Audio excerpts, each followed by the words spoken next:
All right. We are live. What's going on, everybody? Welcome to Hit and Run live tonight, late night edition. Tonight, we're going to be digging in, and I mean by we, Mr. Fearless Talks over there, and myself, Ronan Travelers. We're going to be talking about, the Minnesota Somali fraud narrative, the viral police clip everyone's talking about, and separating what's verified from what's going viral, because there is a difference. If you're joining us live, do us a favor right now. Hit the like button. It helps push the conversation out so more people can hear it, and subscribe so that you don't miss future live breakouts or breakdowns, that is, of different situations. And we got a one immediately follow. This is going to be a double header now. We're doing Somalia right now, but the biggest, hottest thing right now going on is Venezuela. And a lot of people are saying, what is the motivation behind the Venezuela thing? And we're going to get into that after this live, but we're going to get into the Somalia thing. So we're not here for rumors. We're here to show receipts, and let's get into it. Fearless, how you doing? I know you got some opinions on what's going on with these Somalis up in Minnesota. So let's get into it. I figure if you can go from famine to fraud, you done made a step in the right direction, ain't you? They was over there living in famine and hijacking oil ships to saying, shoot, we hijacking daycares and PPP loans. So wow. It's crazy the things that have happened the way it happens. But I really want to dab into it, man, because I think that we have overlooked a lot of stuff, and the American people just feel angry. They're mad. Are they mad for the right reasons? Yeah, they mad. You don't think they mad for right reasons here? And we talk about, and one thing I think a lot of them are mad about, especially in the African-American community. A lot of them come here and say, oh, yeah, I'm a minority and I'm black when it's convenient. When it's convenient. And then when you ask them if they black, they're like, no, I'm not black. They black when they need that PPP loan or a minority loan. They're not black when you're saying, hey, you're an American black. So when anything happens to that minority group and people say, you ain't black, then it's, when something happens, then it's always, oh, it's racism. They try to come back to the community and say, they discriminating against us. They doing us wrong. And I think at this time, the minorities are saying, nah, you on your own, man. You ain't even let us in your daycare. Oh, definitely. I mean, they're from the Hispanics, unfortunately, to these immigrants from Africa and now the Somalis. They're all looking at FBA or Black Americans that have been here saying, hey, how come you ain't out here raising the roof for us? Exactly. Because y'all never raised the roof for us. Y'all laid back in the cut and were silent because y'all thought y'all were supposed to be part of the YT people because you didn't think you were us. You never thought you were us. Now you're getting your wake-up call. Now all of a sudden you want to be unified. You want to work together. The communities are separated for a reason. Y'all did that. We didn't cause y'all to go and live in one little community and do your own little thing. And matter of fact, I understand why the communities are separated now, because they've been running game and keeping it to themselves on how to rape and pillage the American government for every penny they got. Good Lord Almighty. And this has been going on for over a decade, bro. I've been digging. This has been going on for a while. I'm not mad at him, brother. I'm not mad at him. And here's why. Today I was watching a dude, Orlando Minor. He does real estate. He has a YouTube channel. And he was talking about the guys on there, they got another scam going about how you can get some free money and get things with Best Buy and all this that they doing. Now, when we do the crime, and we find another scam, another glitch in the system, the guys was calling it, we go straight to YouTube, straight to TikTok, and we make a TikTok saying, see, look at all the stuff I just bought. Look at all the receipts. I scammed the system. I make a rap song about how I done scammed. I'm a scammer. I didn't use shimmies and stuff like that, fake credit cards. I put the whole system out, on YouTube in a song or whatever. These Somalians, and other nations, because it ain't just Somalians that are gaming, it's Nigerians and so on. So yeah, but I'm saying what they did was themselves, they kept that quiet. They had the whole there was a gentleman who went up to Minnesota, and he just was in the neighborhood. He just wanted to walk and things. The whole mall, 90%, 95% Somali.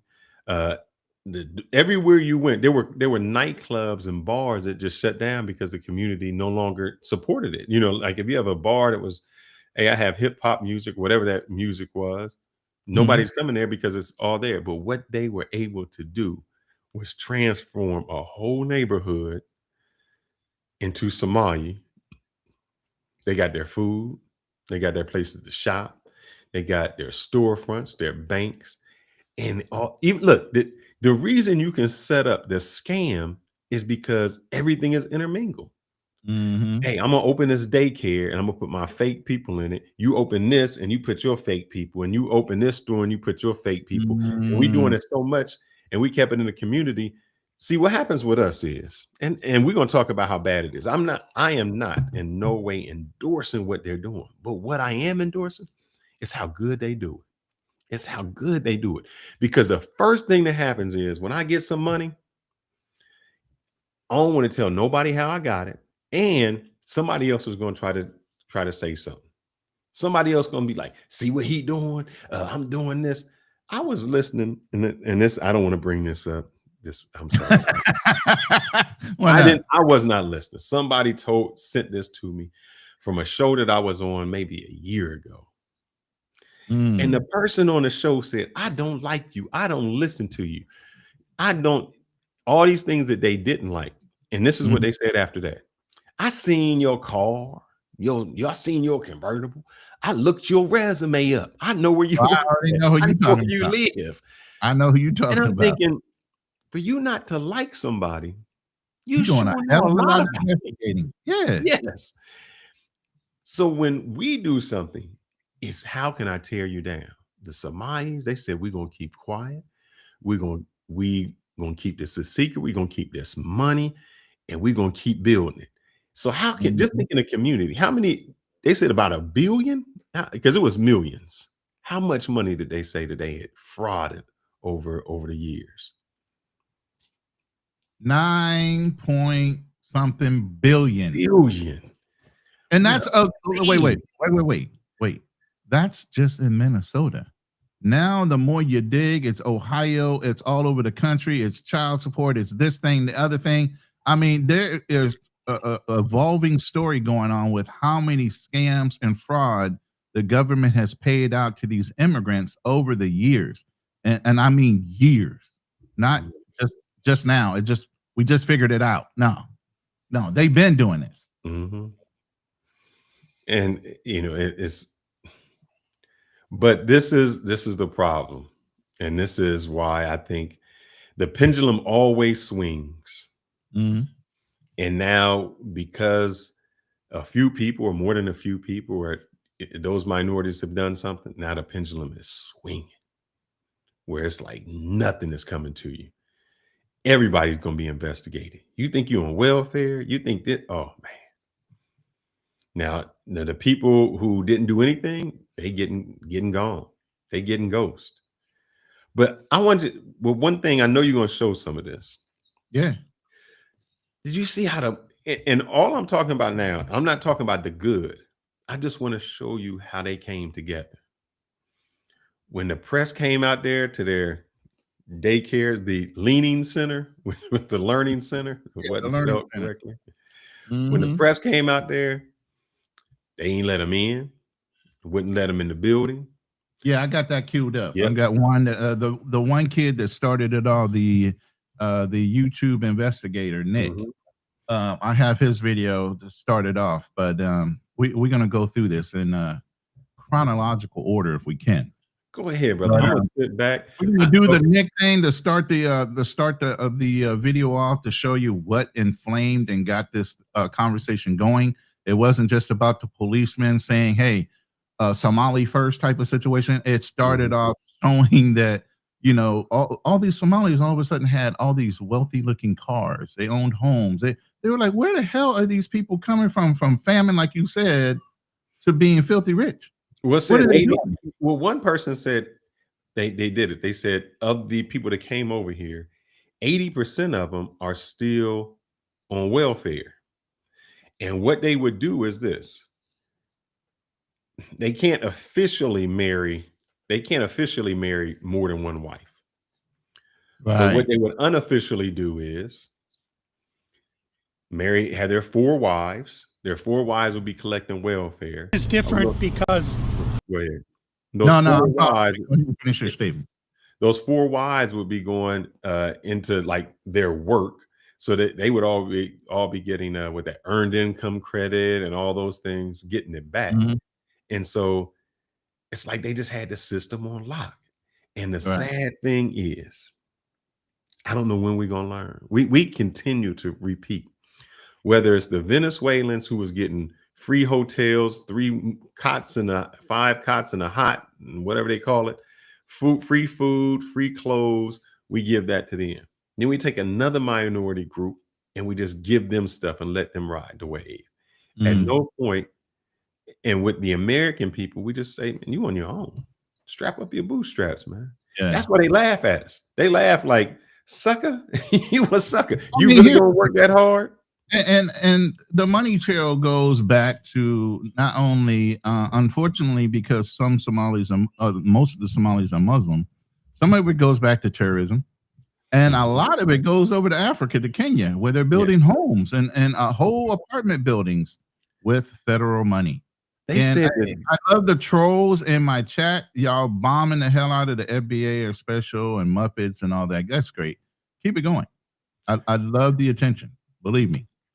They said that they were bringing, from the airport, man, like transporting millions of dollars. Yeah. Suitcases full. Yeah. Suitcases full of money.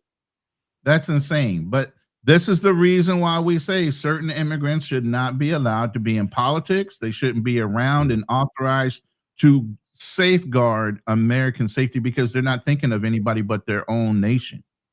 They came here for a purpose. And I'm sorry, they are part of, if it walks like a duck and quacks like a duck, it's a fucking duck. Yeah. You come from a pirated warlord type of country, that's what you're going to do when you get here. You're going to figure out a way to scam and take care of the system to where you can game it and pilfer it just like a pirate and send it wherever you want to do.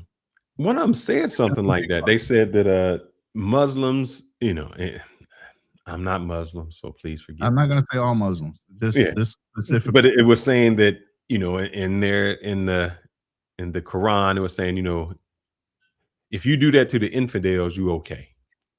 So they don't even look at it as we doing something bad. It's these are the infidels, and if the infidels let us take control of them, that's what we're going to do, and that's what they're doing. But go ahead, let's comment on this. I'm sorry, that's our intro, people. All right, we're going to get into the first video. He started it all and got a lot of attention in Minnesota, going through the records. These are public records, and basically he went to verify them. So let's listen in. It's different because, according to the state of Minnesota, this 312 West Lake Street houses not 1, not 2, but 3 child care centers and is licensed to hold 102 children, and in fiscal year 2025 was paid $2.66 million by the state of. Listen, 2025, what? $2.66 million in 1 year between these 3 years.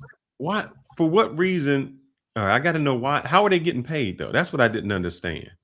They're saying there's 102 children that are between those 3 daycares, and I guess because they're on public assistance or they're getting some kind of a service assistance through the federal government, they are given a stipend for childcare. But I thought the people sent in vouchers or something, so they got the fake vouchers and everything. You saying? Goodness. They got vouchers, they got everything, man. They know how to game the system. They look like they need the assistance, but they really don't. And then some daycares are supported by federal monies in order to stay open to support the people that work. So they're actually pulling money that way too. Minnesota. And this is the building right here. So this building alone made $2.6 million. Let's see if anybody's inside. Now we're inside of the building where there's apparently 4 child care centers We met this lady and we followed her to the back of the building where the daycare was supposedly at. So right here we have 2 child daycare centers. We have the Minnesota Child Care Center, and then we also have Nuna. Between the two, across from each other. 2.66 million. You think they're worried about competition? They working together. What the fuck? They don't care. They got 2 different names. They still all part of the same ring. Hello. Hi. Hi. Why are you recording? Yes. We would like to know. Well, it says we're trying to figure out 102 children. Is that for this facility? What is the name? Why is it? It's from the state of Minnesota website. It says you have 102 children here in your child care. Which child care name is a lot of Minnesota Child Care right here. It's from the state of Minnesota's website. We're just wondering where the children are. Where the children are? Yeah, where are the children? It says you have 102 children here, Okay.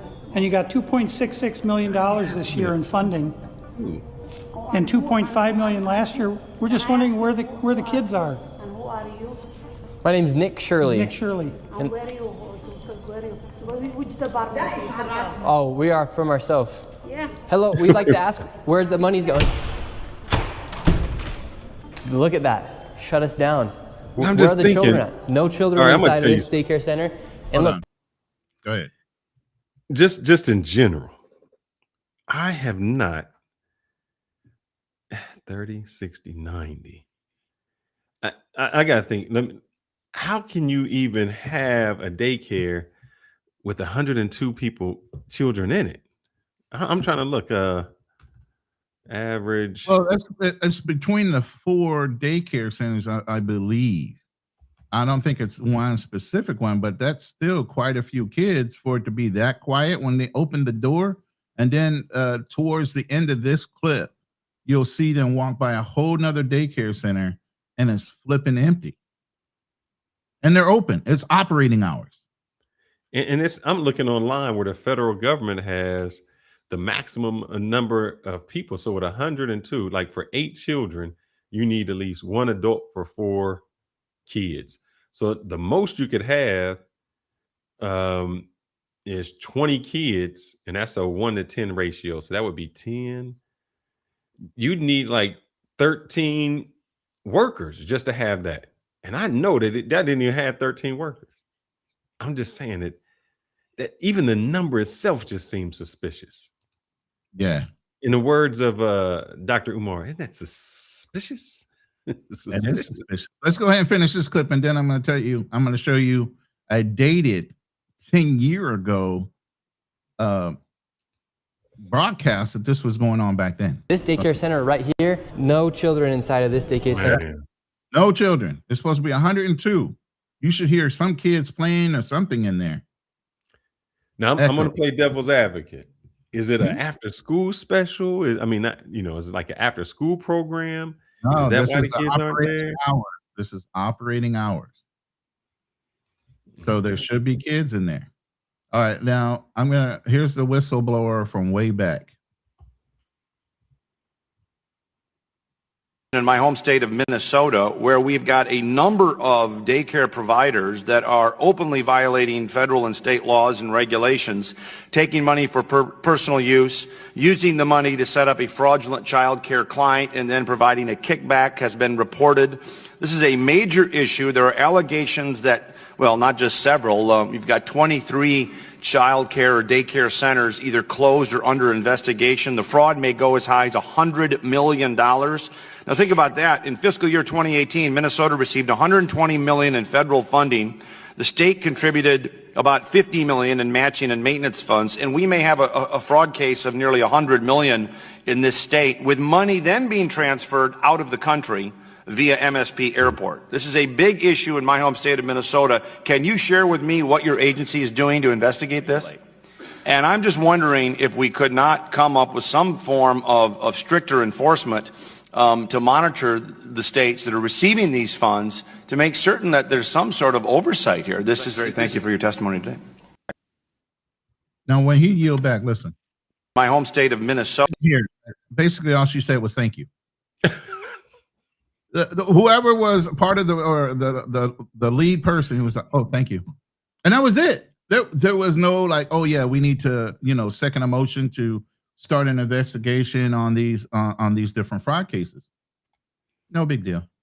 Because when you're part of, no, I wouldn't say part of, when you when that's your constituents and you worried about their vote, of course you're not going to say nothing. You can't bring that out. You know, that's the people you vote for. That's your community. That's your district. You Right. can't let that be known. This building right by. So of course, but that's a shame So- that even back then we knew about it and nothing Right. is done. Right. But and I'm gonna say this though. Hey, you can gonna tell say- this bothers people, and these are Indians. I don't know if they're from India or they're Somali, but it seems to me that once we get done with the Somalis, maybe the Indian or India people Mhm. might want to be looked at too, because you guys are sure sitting here saying a whole bunch of stuff that has nothing to do with your race or your ethnic identity. These are Somalis, but yet and still you represent India and you're saying these things. So it sounds like, kick dog hollers. We might be getting close to maybe having to look at you guys too. And that's Yes. okay. If you're gaming our system, like I told you, FBAs, we don't care if you come in, take advantage of the systems that we work so hard for you guys to have access to. We don't want you to speak for us, and we definitely don't want you stealing from us. Get your hands out our pockets. We're the ones paying tax dollars, and you sitting here trying to steal it from us, you damn straight we're going to say some shit. And no, we're not going to help you. But what Go ahead. country can we go to and game the system like that? None. I mean, That's why I'm thinking as here. a foreigner, I can't go any place and get something free. Like for instance, Brazil, and they say, oh, you Americans are so bad. Brazil has it. If you want to visit, you have to show you have so much money in the bank. You have to show you have a return ticket. You can't just show up somewhere and say, oh, I'm taking advantage of the system. Imagine me as an American going over to Colombia saying, well, I'm a minority and as American and I need these free grants. Wouldn't happen. Couldn't happen. No way. I don't even think I knew some Venezuelans when I was in Colombia, and they were saying that, they like the medical system and getting any type of medical treatment or anything like that. The government didn't give it to them. It wasn't like, oh, they gave them a handout. The government was like, no, we do not give that to them. Right. You are not a citizen of here, and we take care of our citizens first.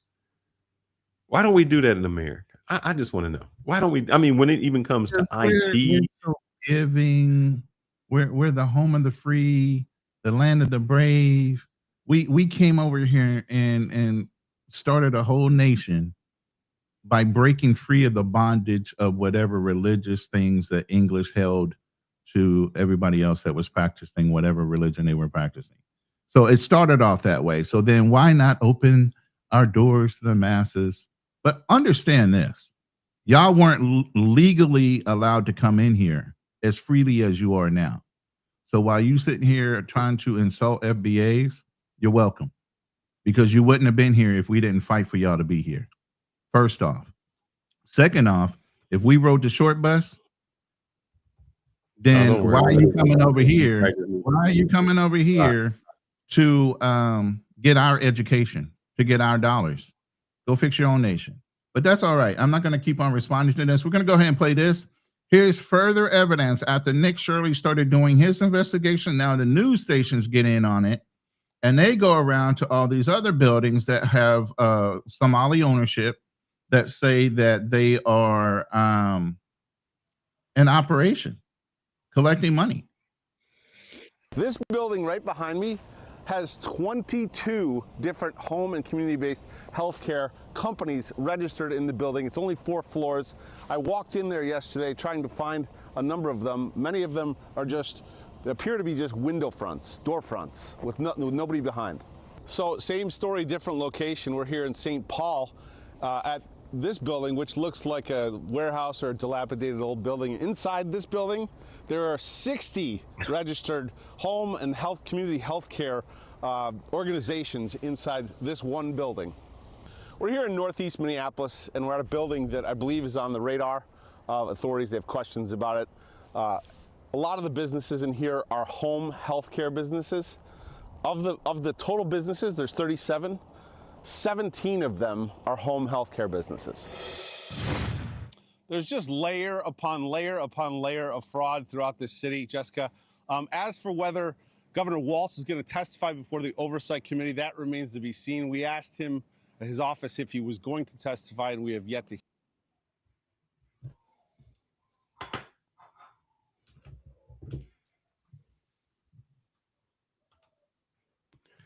What I'm curious about is who taught him these scams? I mean, it's like I just like I've never gone to a country and be like, well, the system does this. I can set up a business here. I can do this. Somebody, somewhere. It's easy when it's just one person. And I don't know if it's spread like wildfire, but who taught them how to scam? What you mean? Who taught them? You come to a place and man, I can set up 60 medical places at this address. Mm-hmm. That's not just one person doing it. That's like a conspiracy. One person says, man, I can set this up. How did the other 59 know we can do the same thing and get the same money? Well, I can understand how the other 59 knew. How does the first one know? How did the first one know, hey guys, this is what we can do to get some money? That's an interesting question. I don't know. Maybe some politicians might have helped them out and point them in the right direction. Because maybe we should look at that. Maybe we should talk about this person specifically. Because it just wasn't one. It was like, oh, it's almost like recent personal net. Oh yeah, that woman there. But it's almost like, hey, daycare. That's what we could do. Oh, hey, healthcare. That's what we can do. And they all ran to those same sections. But go ahead and let Omar speak. Well, this is her trying to defend herself against Donald Trump in an interview. And then I'm going to play the other one after that. He's always been a racist, a bigot, a xenophobic, and Islamophobic. We know that he called African nations a shithole in his first administration. We know that when he came down that escalator, he said he was going to stop Muslim immigration into this country. And so it is not surprising that he is going after Black immigrants. Hold up. Black immigrants. Yeah, no, wait. She picks the right. I told you. Now, y'all know I pay attention to wording and phrasing and why they use certain words during certain times. Instead of saying Somali American, which she's so proud of, she says Black American to be inclusive of everybody else, including Somalis who don't claim to be Black, by the way. They'll never say that they're Black. They're Somali. They Black when they want to be. In this country, and it's certainly not surprising. Go ahead, sorry. No, go ahead and let her play. That he's choosing a Black immigrant community that is also Muslim. But what I would like to say is that most of us are citizens. On our passport, it says we are nationals of this country. We love that Minnesota has welcomed us. Many of us have not been settled in Minnesota. We chose it as a home because the Minnesota people, we choose it as a home base because they can make money off of it. And very welcoming. And we are going to be here regardless of what the president has to say. I don't know about that, lady. You tooting your horn a little too fast now. You said you're going to be here regardless of what the president has to say. What about the whole nation says something? That's in addition to what the president is saying. Go ahead. Here's my problem. If you consider yourself an American now, and you're an American, recent personal net. And you pay these taxes as an American, you should be just as pissed off that your tax dollars are getting used inappropriately, no matter who it is. Exactly. I'm Black, but if somebody is like, man, I'm using them PPP loans and I'm making all this, that's not going to make me happy. I'm not going to be like, yeah, with the Black people. No, you did wrong.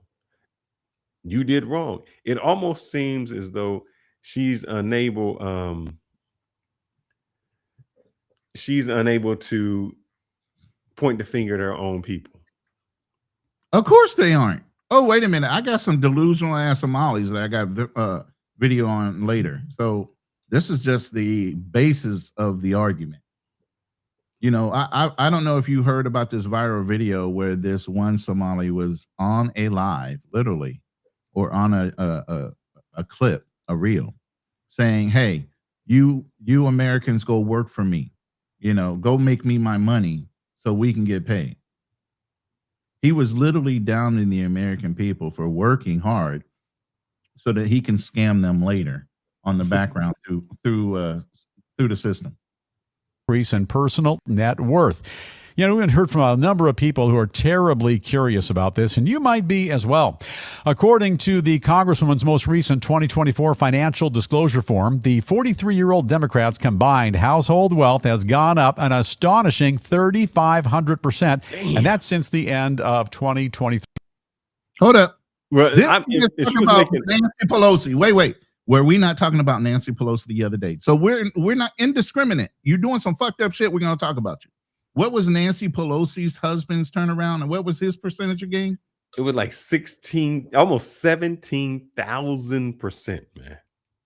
17,000. Yeah, it's crazy. This is crazy. Alone. That means her current fortune is something in the neighborhood of $30 million. And stop for a second and really drink that in. Man, it's breaking up a little bit. Go. I didn't hear that. It's really breaking up. He said it is in the market, and I'm going to back it up here a little bit. 30 million net worth. She went from what to nothing. And wait a minute, he's going to follow the money. Her husband started this business, has opened up this firm, and it jumped from nothing, no money, to almost $5 to $20 million in assets. He's a genius, man. Yeah, genius. That means her current fortune is something in the neighborhood of $30 million. And stop for a second and really drink that in. Now we'll take a closer look at how Omar claims she came about all that hard-earned cash. And for starters, she's pinning the blame on her own husband. Yeah, throw that poor slob under the bus. Former political consultant turned venture capitalist Tim Minette claiming that he's had a good... It sounds broken up. It sounds like... I mean, I'm playing it, so it sounds clear to me. We'd have to wait for the chat to say something like it's garbled, but I had popping in my headset the other day when we did a live, but it came out clear. So, are you there? Did we lose you, bro? Yep, we lost him. Hold on, he's back. I don't know what's going on, brother, but I'm here. Go ahead. I just know. I think when she found out she was making that $30 million, I tried to find a way to get off here and make it myself. I'm trying to run for Congress. Right. Sure. Here you go. But listen to this guy's story. This guy came from nothing, really. He didn't really have a lot of money when he married her. On a luck lately with a couple of his enterprises. And just how good, you might ask. Try this one on for size. In just 1 year, Omar says the value of Minette's venture capital firm skyrocketed from under $1,000 with no income at all to suddenly having a net worth of up to $25 million, even though the firm had zero reported income. I know what you're thinking. Tell me more. Wait a minute. Let's make sense of this. Your assets accumulate to $25 million, but you have zero reported income? How do you work that out? Where did you have the offset of $25 million against $25 million so you can show a zero net sum gain? What kind of contracts are you getting? What kind of hocus pocus tax reporting is this? Yeah, we found out more. Additionally, she says that during the same time frame, her husband's California winery magically saw its value soar from $50,000 to nearly $5 million. Hold up, bro. Did you hear what he said? We in the wrong business, man. $50,000 net worth for a winery that's net sum game is $5 million now. We in the wrong business. If I had that kind of foresight, brother, my goodness. Wow. and basically overnight.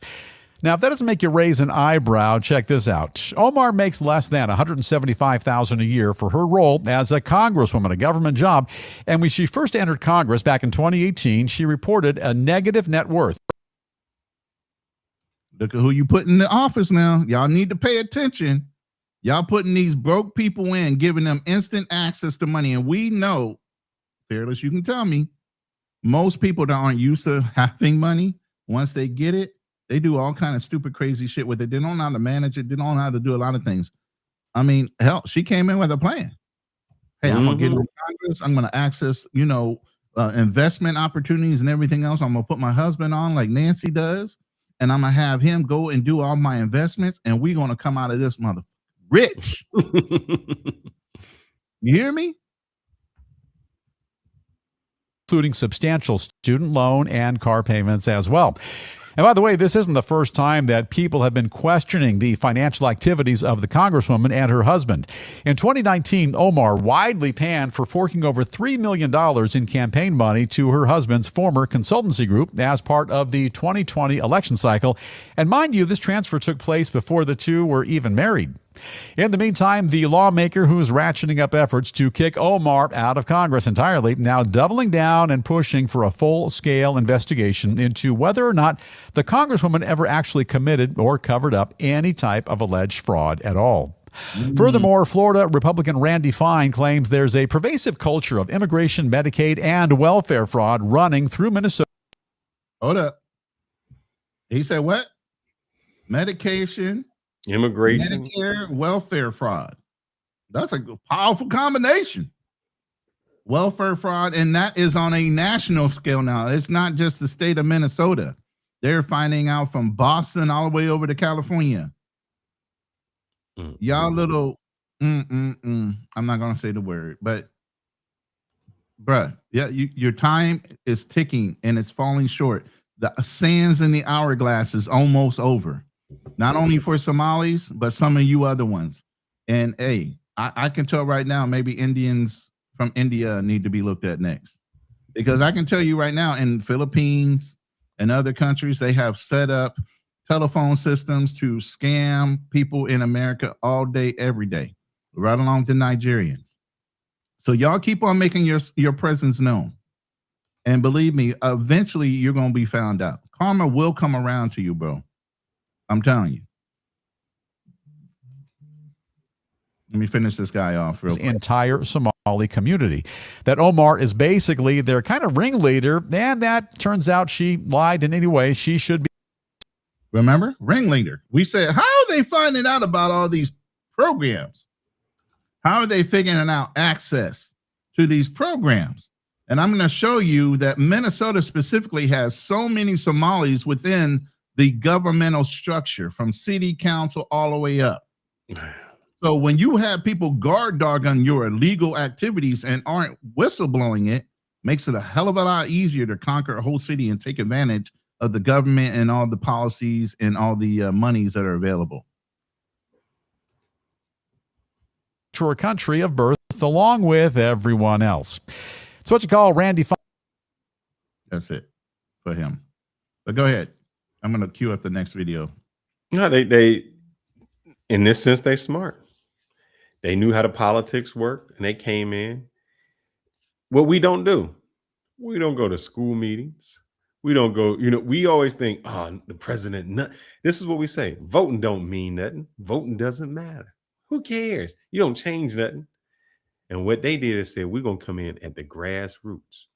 We're going to become, what's that? City officials, city council, school board. Then they get to what? Mayor, senators, Congress people. I mean, they had the whole system tied up. Yeah, and I'm going to show you that in a minute. I'm the whole system tied up. I can only load 5 videos at a time, so I'm going to load those while I try to play one on a shared screen.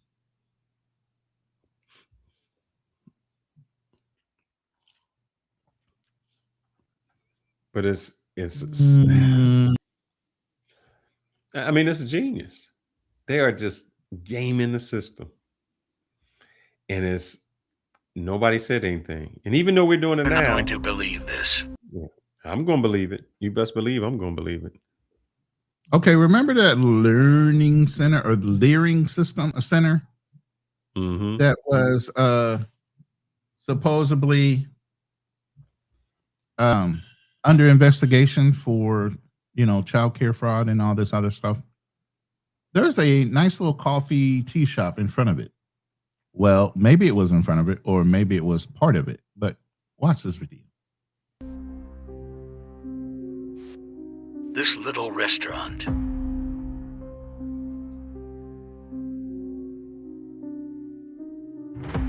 You saw the name, right? Quality Leaning Center. Leaning, yeah.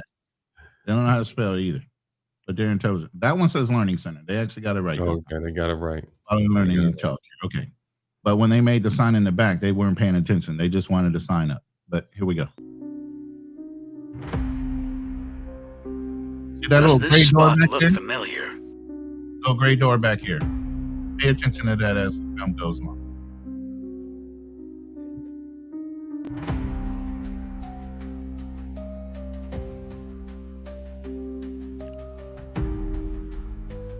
I ain't trying to say they look alike, but is that Omar? Oh yeah, that's her. Here on Nicollet Avenue, in front of Quality Learning Center, there was a miss. Okay, that's the Quality Learning Center now on the side of the building, right? The coffee shop is in the front of the building. How are they getting kids in and out around a business like that? You know, on a janky ass entryway. That It's ain't no easy door when you don't have kids. I mean, I'm gonna finish this video real quick. Spelling in the word learning was missing the N, and that has since been updated. As you can see, they got a new sign. There's a coffee shop up front. Hold up. So what they saying is it's basically just a coffee shop. The coffee shop collecting for child care. Maybe. You know what I mean? You're not going to believe So this. she doesn't know anything about it. She's innocent. And that's where she worked at? No, that's where she just went to visit. She's promoted. You know, she's met people there for business arrangements. But yet and still, you don't know the jankiness that's going on in that same building with the child care in the back side that used to be on the front side entryway. You a senator. What you mean? You don't know. You sure know about investments. You know how to advise your husband to make 300 and some percent or 3,500% of your net gain gross. But you don't know what's going on in a simple coffee shop on the back door? Come on now.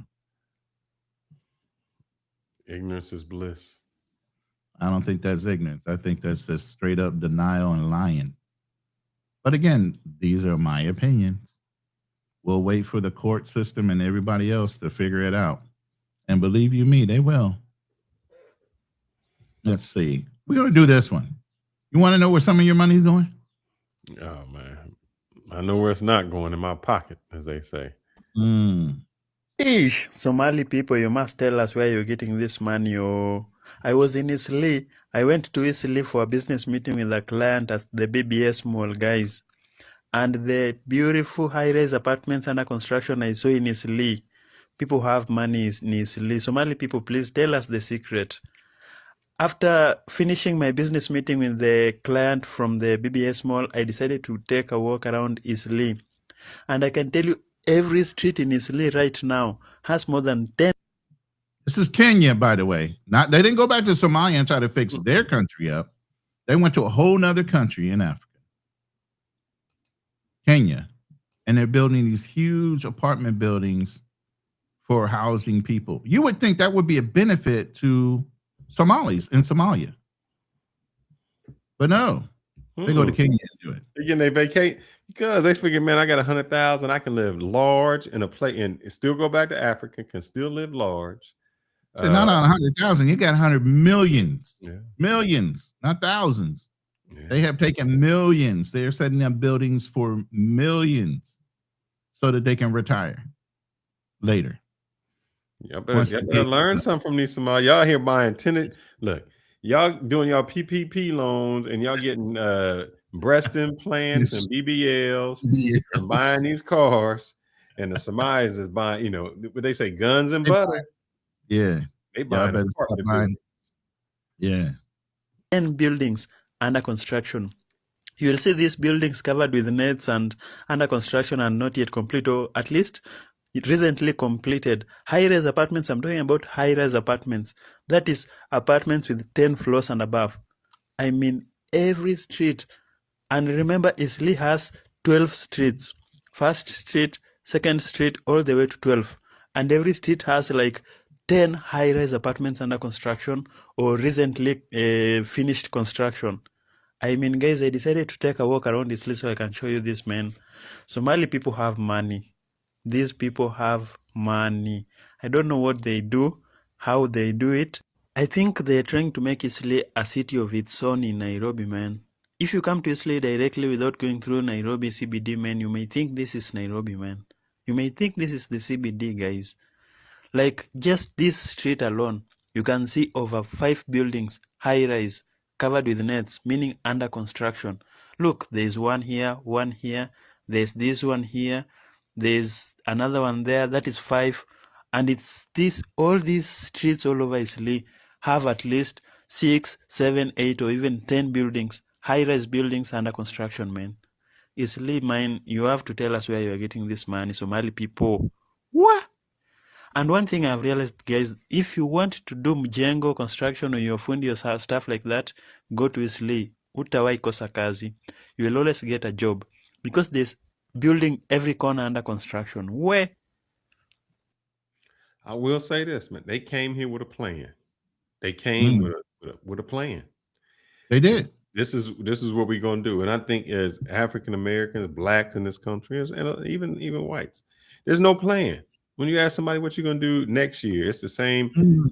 There's promises of what they're gonna do. Is this what they're gonna do? Not here. It's coming in with a plan. First things first, and seeing the final outcome. We have no idea about that.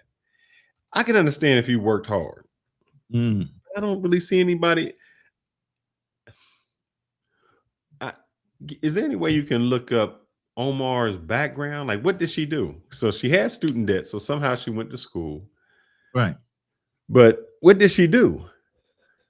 I don't think she did much of anything before she was, in Congress. So I don't know how she got uplifted, but again, she has a community behind her. She has Somali leadership within the government, that helped prop her up. Maybe I'll have to go back and research her rise to governmental prominence. But yeah, it's ridiculous. Let's listen to this very prideful Somali American woman saying that Donald Trump needs to thank them for being here in the United States. I'm actually so shocked that Trump is attacking us. I think Trump should be thanking us in multiple ways, and I'm going to explain. First things first, I think we are a good example of what the American dream can look like. Like, Somali Americans, and it's making me sad and it's funny. Like, I know Somali people are very funny. We're like the class clan who also happens to be valedictorian. Somalis in Minnesota are so successful. I take multiple trips a year to Minnesota and I leave so inspired. You have Somali-owned law firms, Somali-owned pharmacies, Somali-owned everything you can think of, and it's so inspiring to see that what my community could do in just 30 years.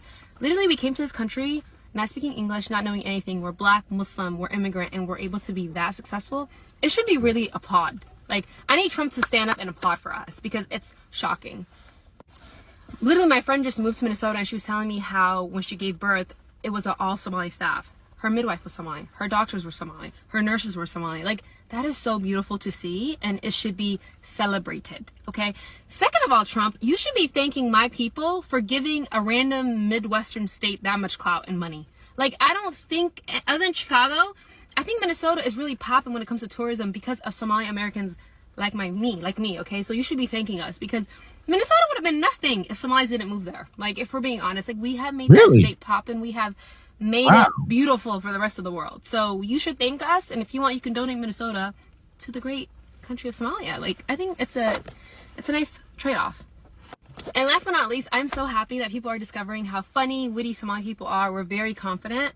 And although Trump said what he had to say, like, I want him to know, Yani, like, it didn't even, like, bother. Like, it didn't do anything to our confidence. We've heard everything you've said before. People always make fun of Somalia, da-da-da. But I still think I'm better than everyone. Like, God has made me Somali Muhammad. Like, I'm okay. I'm okay. On top of that, I'm Somali American, broski. Like, I'm winning on both sides. But yeah, it's just nice to see that everyone's realizing Somali people are very funny, very confident. And that's never going to change. It has not changed since colonial days, baby boy. And it's not going to change because somebody right now decided to make fun of us. We're actually winning the war, so. But yeah, that's all I have to say. Wait a minute. Hold up. I don't know what war that was. Winning a war? Yeah, I don't know what war, but I'm looking at the Minnesota data right now. She said that, you know, Trump should be happy and Minnesota should be happy that the Somalians came. Now, this is from 2014 to 2023. They found that 27% of the Somali households received welfare of some sort, Social Security, welfare, much higher than the 6% of native households. So that means they're using more resources than the regular people there, and high rates of 50% using food stamps and nearly 75% using Medicare. So also said that with one report indicating this is the immigrants, 81% of the Somali households that were immigrants used some type of welfare, food stamps, Medicaid, cash, compared to 21% of the native households. So tell me, if you're using 4 times as much of the services, what are they thanking them for? What should they be happy for you doing? Taking the resource, not only taking the resources from welfare and stuff, but also stealing from the government and the state because of the fraud that you're doing. I don't know. Look, it becomes sad when they can't look back and say, you know what, we wrong. There's some people who did wrong. They see it nothing like that. Nothing like that. And she made it a flex. No, this is what I will say. She made it a flex. She basically said, Negroes and white people, we do not need you. We are self-sufficient with our money. What she say? Her midwife was the midwife was Somalian, and these people were Somalian. That person was Somalian. It's like we don't even need you. Oh yeah, man, I'm from here, and look, I'm gonna tell you this. Yeah, buddy, we on to your state next. Oh, man, when I came back, you know, when you're gone from someplace from so long, and you go to a neighborhood that you're like, oh, that's what this was, and you're like, wow, the demographics have like changed. It's not even. It's not the same anymore. Yeah, it's You're not in Kansas no more, there, Dorothy. Man, I was not in Kansas anymore. But go ahead, let my brother speak. All right, this is your home state, Columbus, Ohio. It's a daycare center owned by Somalians and stuff like that. Have you ever seen any kids in this place here? No, not that I know of. I just seen it, the building itself. I've never seen nobody come out the building or go in the building. You've never seen anybody over there? No, not at all. So right now we are in front of the Great Minds Learning Academy. This is one of the many daycare centers, learning centers here in Columbus. Hey, why have to reinvent the wheel? Let's just move over to the next state and do the same fucking shit. Why do you have to reinvent the wheel? It worked over there. It's going to work over here. Good Lord Almighty. Columbus, Ohio, that are associated with the Somali community.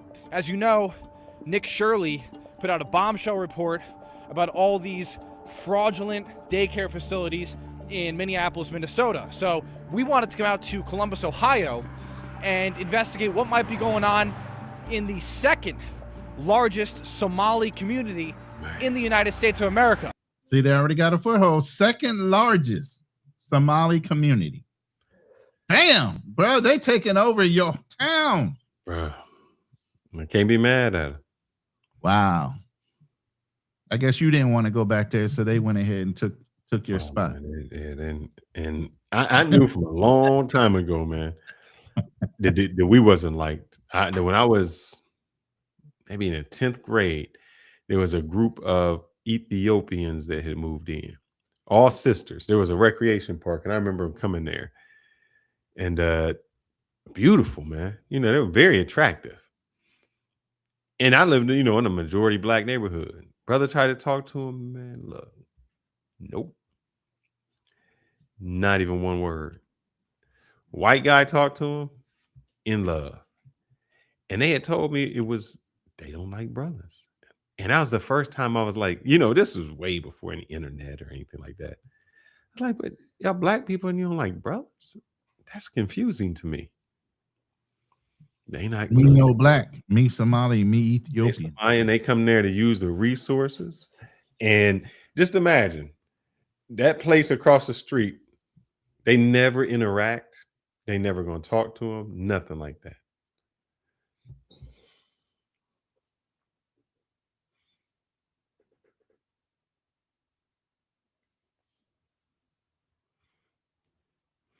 Are you ready about to switch to this next one? We got some more for this one. So this place here is the first place we're going to knock, and we're going to see if anybody picks up or answers the door. Let's see.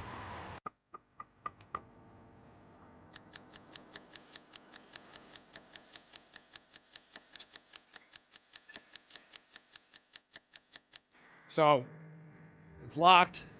We're ringing the doorbell here. Knocking on the door. Nobody's picking up. So we're not sure what the hell's going on here, but we're gonna get out of here. Now there's somebody over there. How you doing, sir?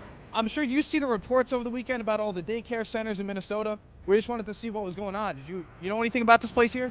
It's a daycare center owned by Somalians and stuff like that. Did you ever see any kids there? No, because they use the back door, so I want to know if they use. They use the back door. Yeah, I've never seen nobody come in, but they use the back door. But have you ever seen any kid? You live around here? Yeah, on this building right here. Oh, you're in this building? Yeah. You're in this building too? Let me ask you, have you ever seen any kids in this place here? No, not that I know of. They use the back, so I've never seen nobody come out the front. You've never seen anybody over there? No, not at all. I just seen it, the building itself. I've never seen nobody come out the building or go in the building. So we came to the back, just like those guys suggested, and there's nothing here. You know, we can keep poking around, but there's so many of these centers to go to. We're just getting started. So we're gonna go around the city. We're gonna go to a few more of these places. We're gonna see if we can get anybody to talk to us. Stay tuned.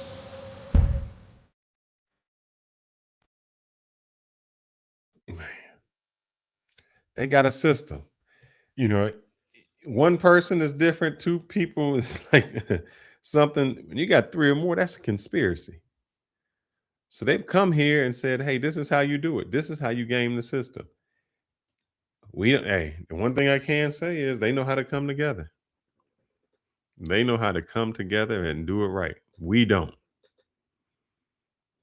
But I hope it gets put a stop to it. Just seems ridiculous. You all right over there, Ronan? You good, brother?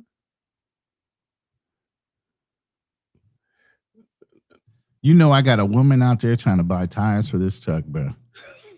And she just sent me some videos and pictures trying to get me to look. I have not looked, but I'm looking now. I'm like, oh Lord Jesus. Hey, she's paying for it, so I'm gonna shut the fuck up. You know what I'm saying? But it's not exactly what I was looking for. But hey, you paying for it? I ain't saying nothing. Yeah, I can't say that. I ain't saying nothing. So, but yeah, man. I mean, this is it's insane. And I have another lady that has been doing, Melanie King. She has been going through everything that's going on. And now she's getting into the child care and the Medicare thing.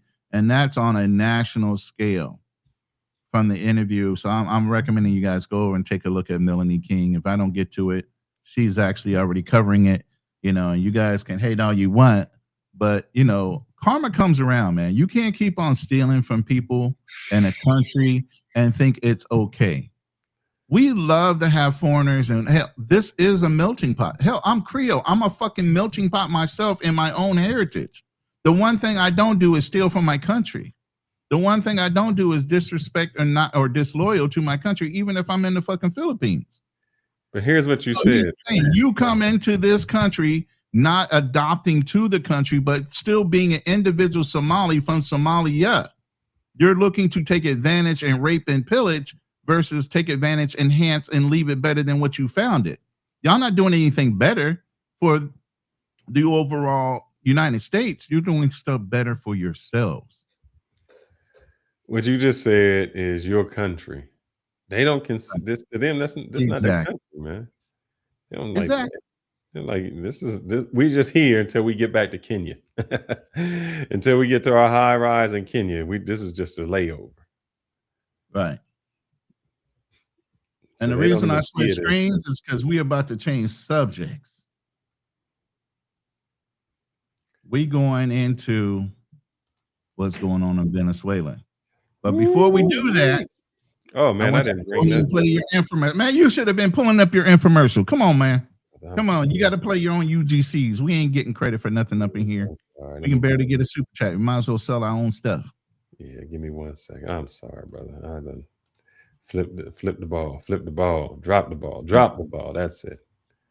But anyway, there's a lot of discussion going on right now in Venezuela. It's a hot topic. It's a constantly evolving subject and what's going on, legal justification and everything else. But while you're pulling that up, I'm going to change the comments in the chat. My first question, and of course, I got a whole bunch of trolls up in here, is viral clips trigger investigations before verification? Should they? And there was an overwhelming, not an overwhelming, 57% said no, 43% said yes. But at the same time, at the end of the day, I got a lot of trolls in here from India, or maybe they're Somali pretending to be Indian because they don't want to be caught as Somalis up in here. You never know with them. They want to try to lie. Salute to Style King, who just walked in the room. I don't know why you're not a mod, but I'm about to make you one. And take care of these trolls, bro. You know, if you got time to stay. But anyway, I see you just pulled up something here. Let me go ahead. That's our load up. That's the breakdown. So that'll make our conversion when we go to the next one. So whenever you're ready to make that change. Remove this source, and then I'm going to go ahead and play your video, and then we'll jump into the new conversation with Somalia. No, with Venezuela. Let me be clear. If you don't have this shirt yet, you're already behind. This isn't just a tee, it's fearless energy. Black, white, red, and yes, I kept the pink for the beautiful ladies. Holidays are coming. Show up fearless, or don't show up at all. Link's right there. Man, so a lot of y'all didn't show up at all because y'all didn't have y'all fearless shirt. So I wouldn't have went to the party if I didn't have my fearless shirt on. I know that's right. You'd have got kicked out. Yeah, there's a lot of things going on in Somalia. I mean, not Somalia now. We're off of that topic. We're on to Venezuela. What's your opinion? Because I know you did it earlier live, and I want you to go ahead and do the intro on this part, and then we'll pull up video clips and have a discussion. But I know you already had some prepared, so go ahead, Fearless. No, there's some things I'll talk about. So maybe it's been a little bit longer now. The United States conducted warfare. I know. I'm going to take that back. I'm sorry. They did not conduct warfare. They went to Venezuela in the midst of the night, and they kidnapped, arrested, whatever word you'd like to use, the sitting president of Venezuela, and brought him back to the United States to serve for an indictment that they said that he had in New York. So we have a lot of questions that we want to cover and go through with this. One, was this legal? So what we've done is, the reason we were able to do this, or our statement for doing it, is there was a warrant issued for him for drug trafficking. And what makes us able to do it was when 9/11 happened, we passed a law that said we can go anywhere for terrorism. So for terrorism, we can go to other countries, try them for terrorism, or capture them and bring them back to the United States for trial. So we invented this term called narco-terrorism. Now, in order to do terrorism, there's certain definitions. And even to do narco-terrorism, it means you had to have some influence or something on you're a politician. But when you are the politician, that doesn't really help you out, because how can you perform it when you are the government? So Venezuela's government called this an illegal aggression and insisted Maduro, no matter what has happened, is still a legitimate president, which I can't agree with. I know that we say that he was not elected, that there was somebody else elected. But if we're using that standard to go in and take a country over, then why aren't we taking over North Korea? Why aren't we taking over Russia? Because Putin has been in power for a long time. And we say that his dissidents, or people who run against him, always seem to end up either in jail or dead. But what we've told the American people is we have invaded Venezuela because he was a drug lord, and that they were sending drugs to the United States. That is our reason for going in. That was the legal way for going in. But I will say that that has nothing to do with it. And we tried to circumvent the law. Under international law, military force in other countries without the UN security approval or self-defense is illegal. You cannot go to another country and just say, I'm going to kidnap somebody because we don't like politics. Oh, I didn't know if I was still going. I'm sorry. We can't go to other countries just because we don't like their politics. Another reason I would say is this. If we think that President Trump thinks drugs are so bad coming from the country, in December of 2025, which is less than a month ago, he pardoned the ex-president of, I think, Nicaragua, Jose Fernandez, who was tried and convicted and sentenced to over 40 years in the United States prison for shipping over 400 tons of cocaine to the United States. Now, in that instance... Now, wait a minute. Wait. Let's give him a little detail on who this dude was. He wasn't just a drug lord and a cartel member. He's the ex-president of Honduras.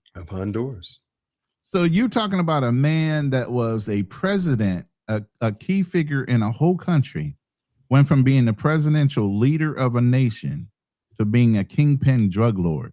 Not shipping heavyweight, tons. He's shipping weight. But the problem is, we say that, Trump said that Biden set him up.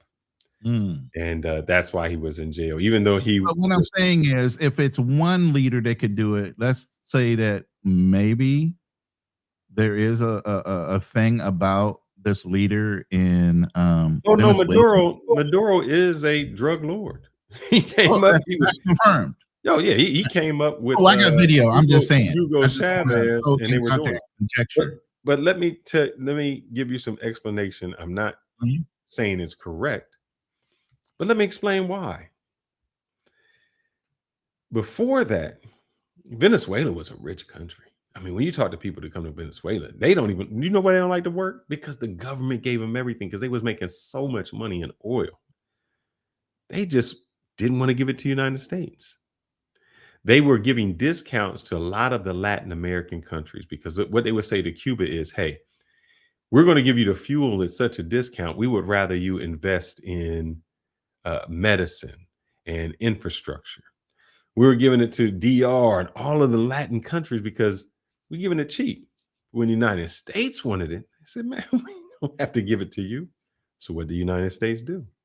They set up an embargo.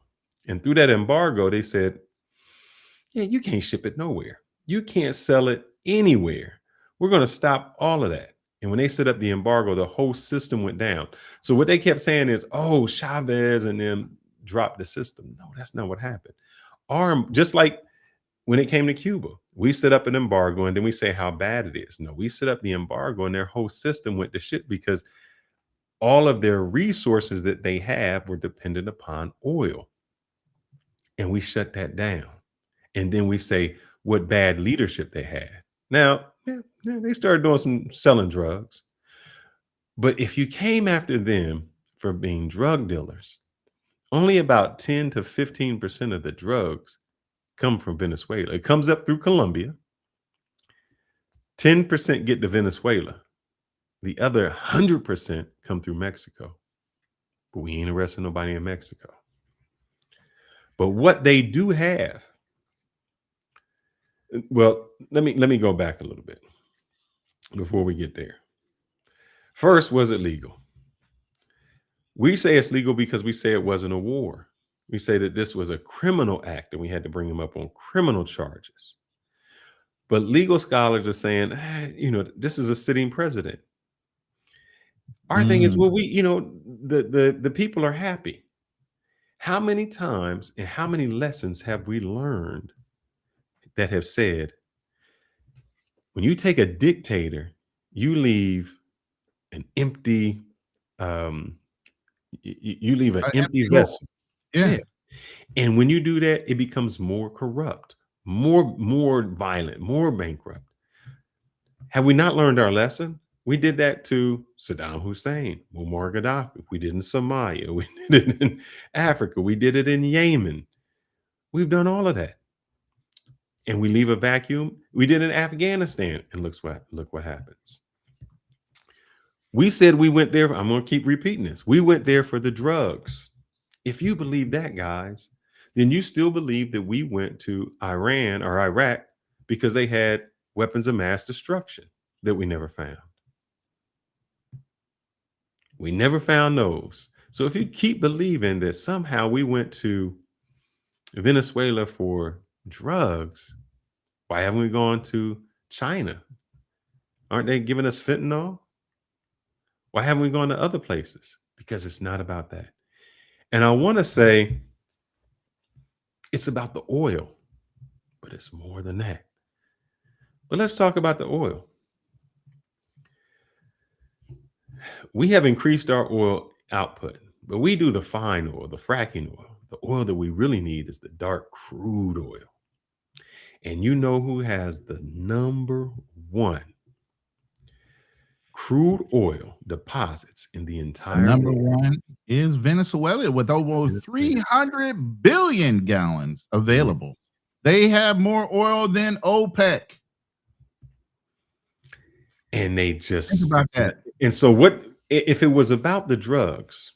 The first thing that Trump said was, we got the oil. He said that we're going to stay there, get the oil out, and get the Venezuelan people go. And then we got to, what we got to do is we got to reimburse our people from going over there and getting the oil. We got to reimburse ourselves now. So I want you guys to think Africa has more resources than diamonds, gold, copper, zinc, all the little things that you put in your cell phone to make them go, the chips that we do for AI, all of those raw materials are in Africa. Why is Africa poor? Right. So you're telling me that Venezuela has all of this crude oil reserves, and we're going to give it back to them? Right. We're going to take the resources and give it to them? Now, if you listen to the president's reports, and we're going to get into this, I got plenty of videos to play to set this up. All right. And if I can give you on this quick example right here on the crude oil, because you brought that up, over 303 billion barrels available. Now look at the exports. Why is it offset that Saudi Arabia is exporting the most globally than Venezuela because of other things that are going on in that government, other embargoes that are going on that have been long-standing embargoes.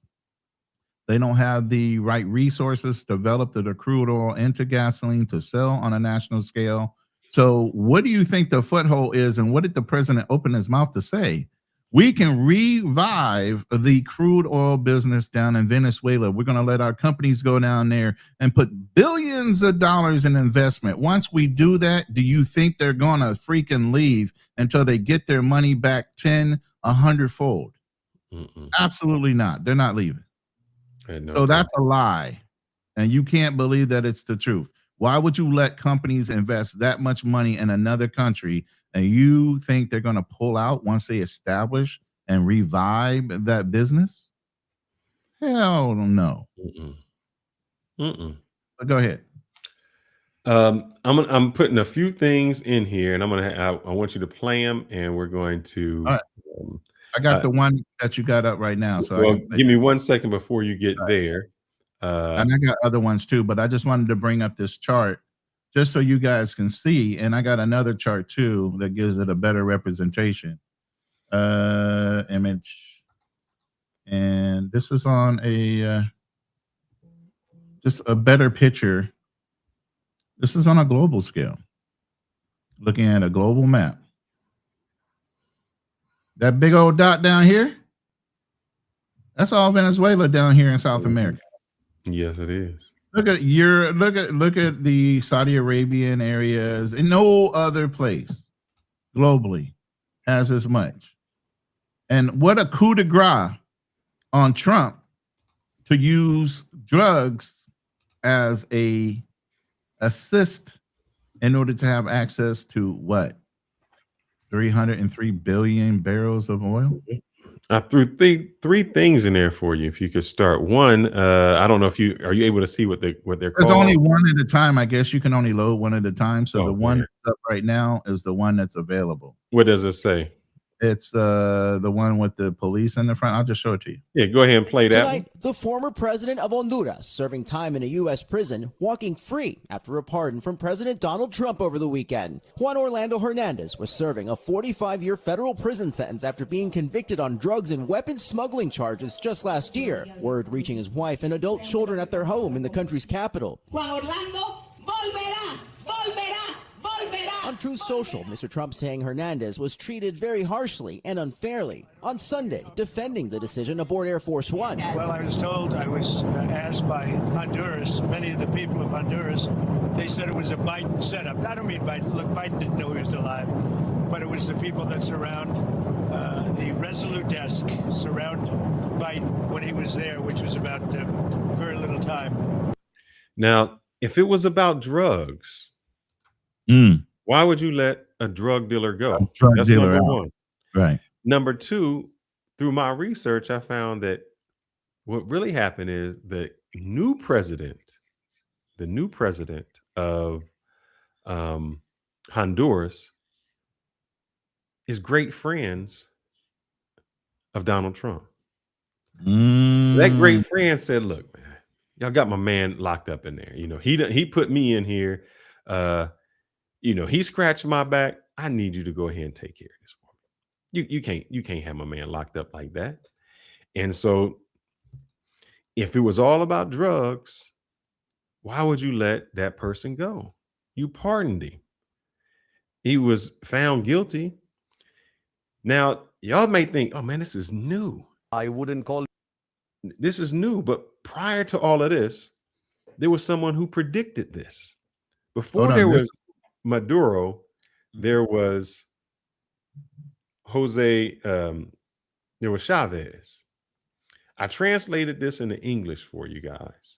And I just want you to hear what Chavez said years ago. And I wonder if it came true. I'm going to play this one, and then I'm going to play one that I had translated from the president of Argentina being interviewed a year prior. But I'm going to play yours first. All right, mine is years ago. Is the possibility of war there? So? But you don't see the threat that the United States empire poses to us.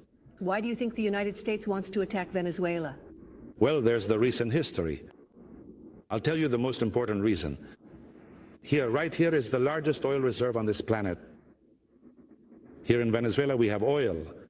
For more than 100 years, the United States has been running out of oil.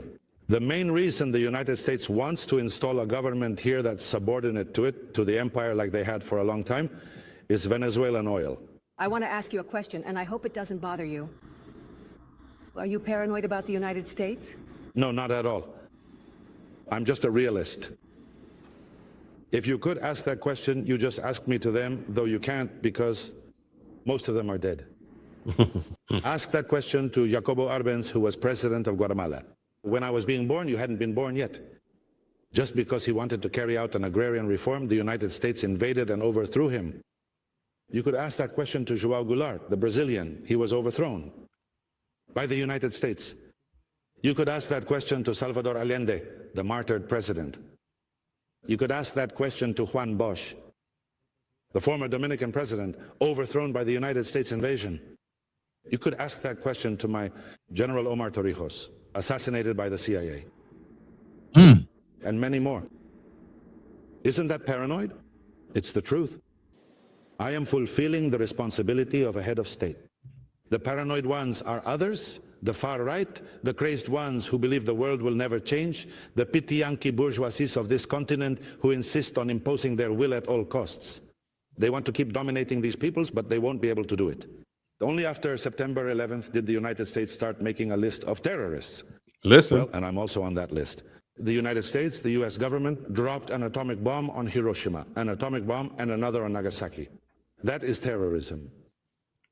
See, what they did was they start calling terrorists. And when you could put somebody on the terrorist list, then you can go in and take their country. You can do whatever you want to them because now you've called him a terrorist. He died in 2013. So that's over 10 years ago. He could predict what was coming. He knew what was coming. United States running out of oil. We need oil. We need to control the area. You're not being our puppet. And so because of that, we have to do some other things. This shows you what they do. And I know that we like to say that everything was about, go ahead and play that if you want. Everything was about the people getting upset or not feeling happy. That's not the case, man. You know, they always show the Venezuelans in the United States celebrating. I'll play this. I thought you was gone. So this is how they really feel. Let me play this one real quick. Go ahead, brother. And this is another translated one. And like I said, this is just about a year ago. This man predicted or said, and he's an Argentinian council person or president. I'm sorry. I had this one translated also into English because he was speaking straight up Spanish. So listen to the conversation he's having and why he considers this a liberation, because I think you were even saying, Fearless, your wife was actually excited that this situation had happened. So, and I have a lot of videos of people celebrating and partying, and then you have some people that are saying revolution against the Americans doing what they're doing. So there's a split opinion on what's going on here and whether it's a positive or a negative. And then we're going to get into the legalities of whether this was even right or wrong, or whether we could have done it without UN sanctions or the Hague. All these things come into play. Geneva Convention, all those things. But let's play this video real quick. I wouldn't call it an invasion. I would call it liberation. The Maduro regime, let's say, is Latin America today what Cuba, Castroism was in the 70s. Basically, 21st century socialism tries to establish communism through democratic means, but due to the dynamics of these regimes, they end up in totalitarian situations. In the case of Maduro, he is a dictator and is linked to drug trafficking and moreover has contaminated the continent with spies, with subversive acts, and who have, let's say, worked against governments with signs different from 21st century socialism. That's why countries aligned with 21st century socialism, which are financed by these murderous narco-terrorists, do not want to condemn him afterward.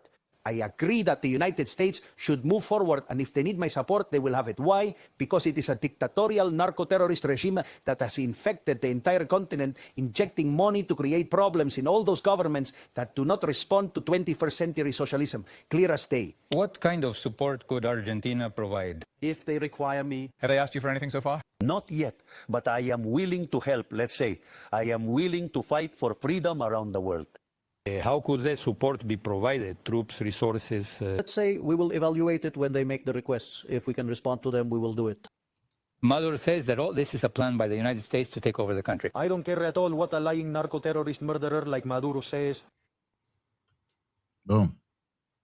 All right, I'm going to take him down and then put your video up. But what do you have to say? I mean, you got Argentina saying the same thing. Like, yo, that would be a liberation move. That wouldn't necessarily be a whole takeover move, and he would support it. So you got another country a year prior saying these things. When your money comes to the United States, you don't talk. You go with what they say. Hell with it. Pause your video. All together, we are going to go out and defend the home. So this is a Venezuelan, after the attack, how they feel. Right. It's run properly. We're going to rebuild the oil infrastructure. The hell with it. Where is it? All together, we are going to go out and defend the homeland because this homeland is ours. This homeland belongs to our future generations. This homeland belongs to our children, and it deserves that we give and offer our lives for it because Venezuela is ours. Venezuela deserves respect. Stay alert, communities, because they're not coming for us. They're coming for the oil, and they're coming for you too. Understand this, what they want here is oil to continue their war. Understand that what they want here is our land so they can keep fueling wars. They are not a peacekeeping army. The time of the land is the time of hardship, and here we are, compatriots, defending the land. This land is ours. Long live Venezuela. I got another video like that with a woman that's speaking to a huge crowd that's doing the same thing, talking the same message. So I want to go ahead and play that one. Let me find it. Go ahead.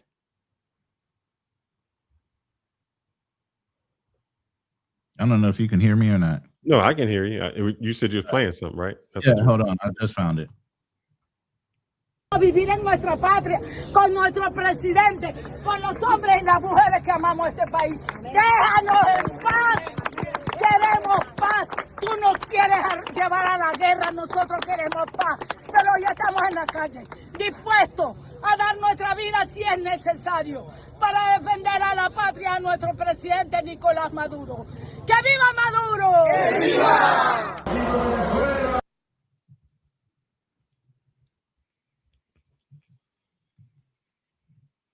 Go ahead. I'm doing something real quick. I'm telling Pooh Man to change the setting. No problem. Yeah, so here's the thing. Was it about drugs? I don't think so.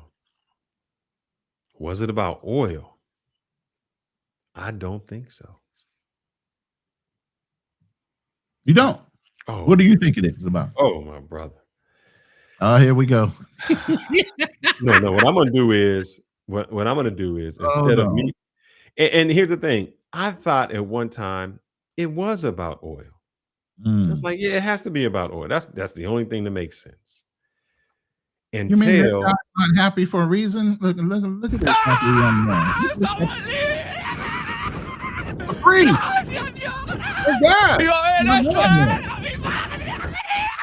¡Vecinos, piénsense que somos libres!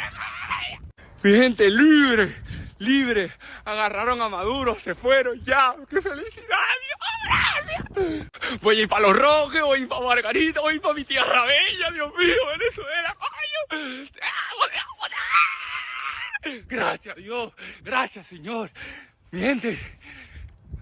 Dios mío, no sé ni cómo explicarle ni qué decirle, pero el régimen de Maduro se fue. Tío Donald Trump, gracias, tío. Gracias, tío. Viva Venezuela, coño, viva Venezuela, hermano. Sí. Wow. Adiós, Maduro, adiós, chavita, adiós, váyanse a la mierda. I wonder when Donald Trump says, well, we gave you asylum. You got asylum because it's coming. Maduro was bad and everything was bad over there. Maduro's not there. Now take your ass home. I wonder how much cheering he gonna be running in the street when all that money that the Venezuelans that were working here was sending home, when now they back home. And there's no government. There's no welfare system. Because it don't matter what Trump said. You're not getting that oil out tomorrow. You're not getting it out in a month. Man, those refineries come in. You know how long it takes to set up a refinery and go in and then pump the oil and that's like years. We were in Afghanistan and Iraq for like 2 decades. They just don't know this. Whenever you pour the dictator out, and we can say the dictators are bad, whenever you get rid of those dictators, you create the volume. You don't have anything. There's nothing there. There's no government system. What about the people in the government? You got government hospitals. Who's paying them? Who sets up the system now? You got the police. What happened when Russia failed? When all those things failed? All of a sudden, a whole bunch of war things went missing. Nuclear warheads, because people didn't have nothing to eat. They didn't have no food. And when that happens, you're going to do whatever you want. I put up a post. I said, man, the passport bros is waiting to go over to Venezuela. It's poor. It's not like something is going to go there. And the government that is there now was the puppets of Maduro anyway. It's just coming right in. Now, what I said was, it's not about the drugs. Let's dictate this. We can deduct and say it couldn't have been about the drugs because Donald Trump let out a drug dealer that was sending in 400 tons of cocaine. Pardon him. Is it about the oil? Well, we do want to go there and get the oil, but that's not immediate. He'll probably be gone after that. So what was it about? Then I listened to this former CIA person, and man, what he said, it made sense.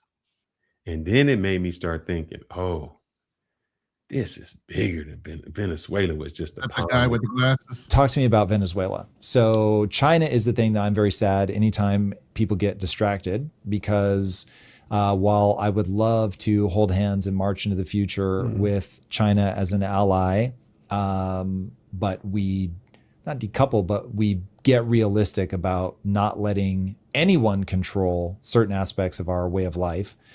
Certainly not somebody who has proven that they will very rapidly become an adversary. What is Venezuela all about? How does China figure into this, and what should we do? I believe Venezuela is a red herring. I believe that all of the Venezuela talk and the Venezuela focus is not actually the focus. Now, I want you to know this was, I think, 2 weeks or a week prior to the invasion. This was no invasion at this point. This is just him predicting what would happen prior to that being an invasion. And he's an ex-CIA operative. Focus of the president, not actually the focus of the Department of War, as it's now called.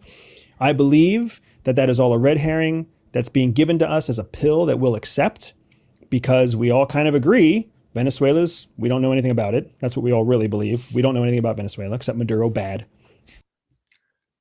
I want you to see how history repeats itself. We can't get the truth. They piss on us and tell us it's raining. We can't get the truth. Maduro, drugs, bad. Saddam Hussein killed his people, weapons of mass destruction, bad. Whatever they can sell us on, and is Rumsfeld said it, just tell the people what they want to hear.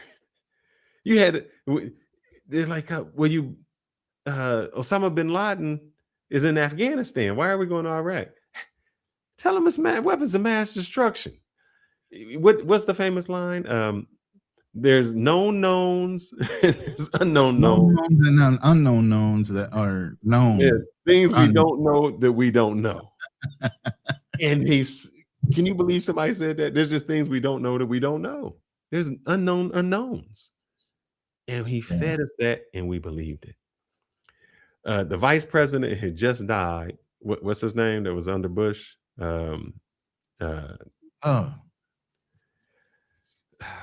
We all know who I'm talking about. He had Heidelberg or whatever food place he had that made billions of dollars because they set up over there.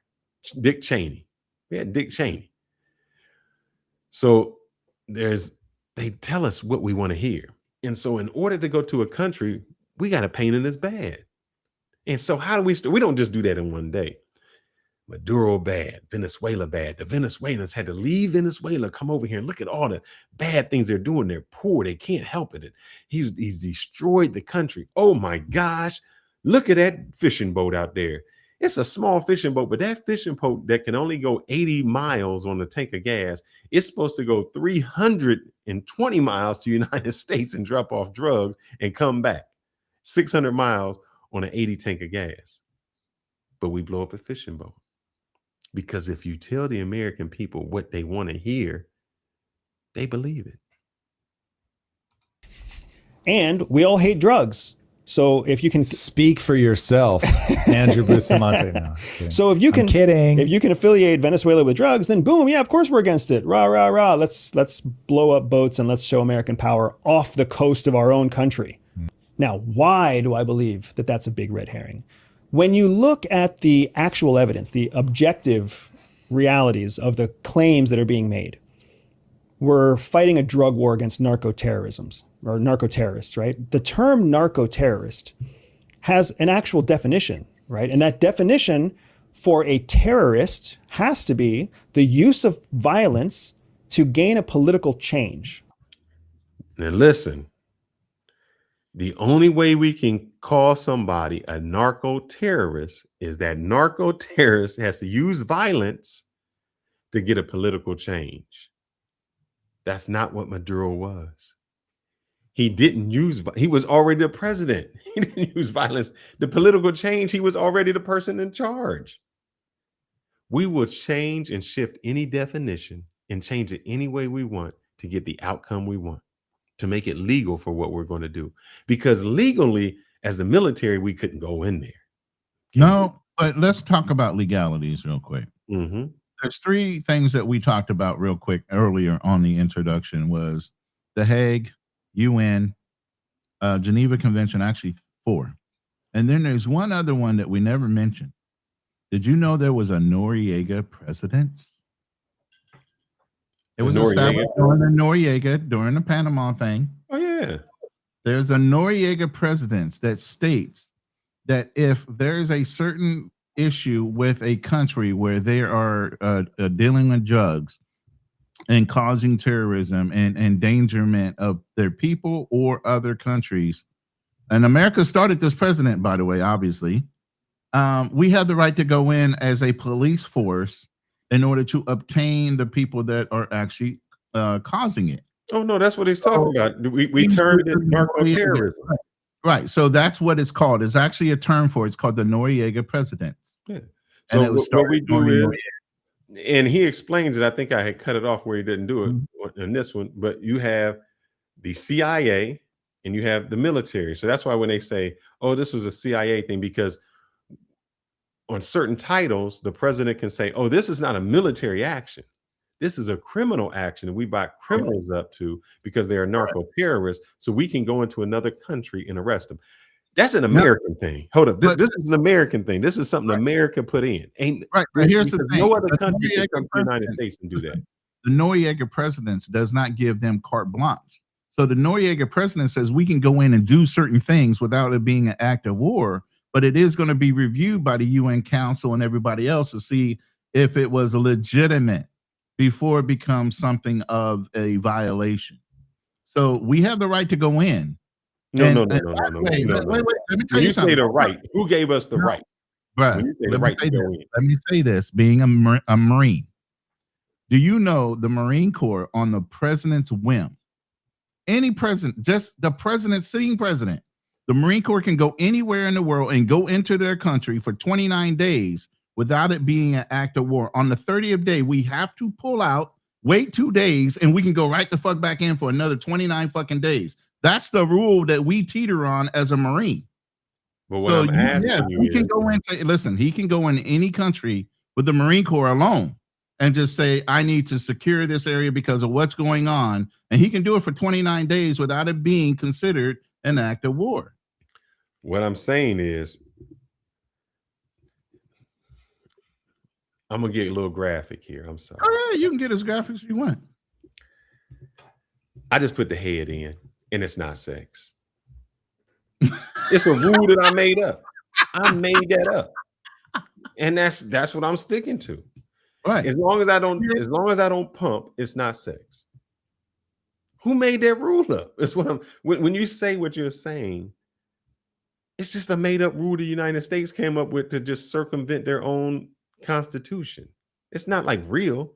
Like when you say, oh, we went there for 29 days because 30 days is a month and a month in is, it's just some made up shit. So the United States just wrote their own law because the law they wrote wasn't through the UN. It wasn't like China said, well, we can go into Taiwan, do what we want for 29 days, but as long as we don't stay there 30, it's not war. We okay. Russia can't say we're going to go to Ukraine and take over this place for 29 days, step across the line for 1 day, come back for 20, and it's not war. We just doing something. We made some shit up just out of whole cloth and just said that that's legal. The same way that we turned waterboarding into it's not.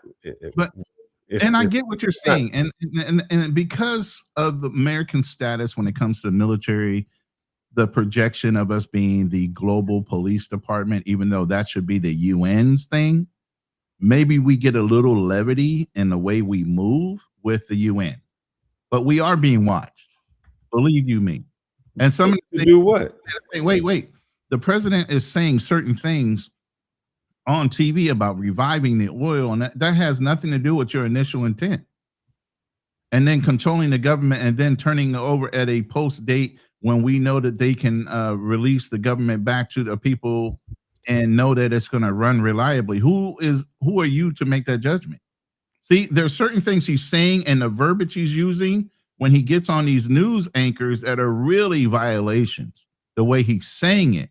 But if he's held true to why he went in under the Noriega president or the Noriega presidents, then he could stay within some grounds of authoritarian, like his authority of doing it.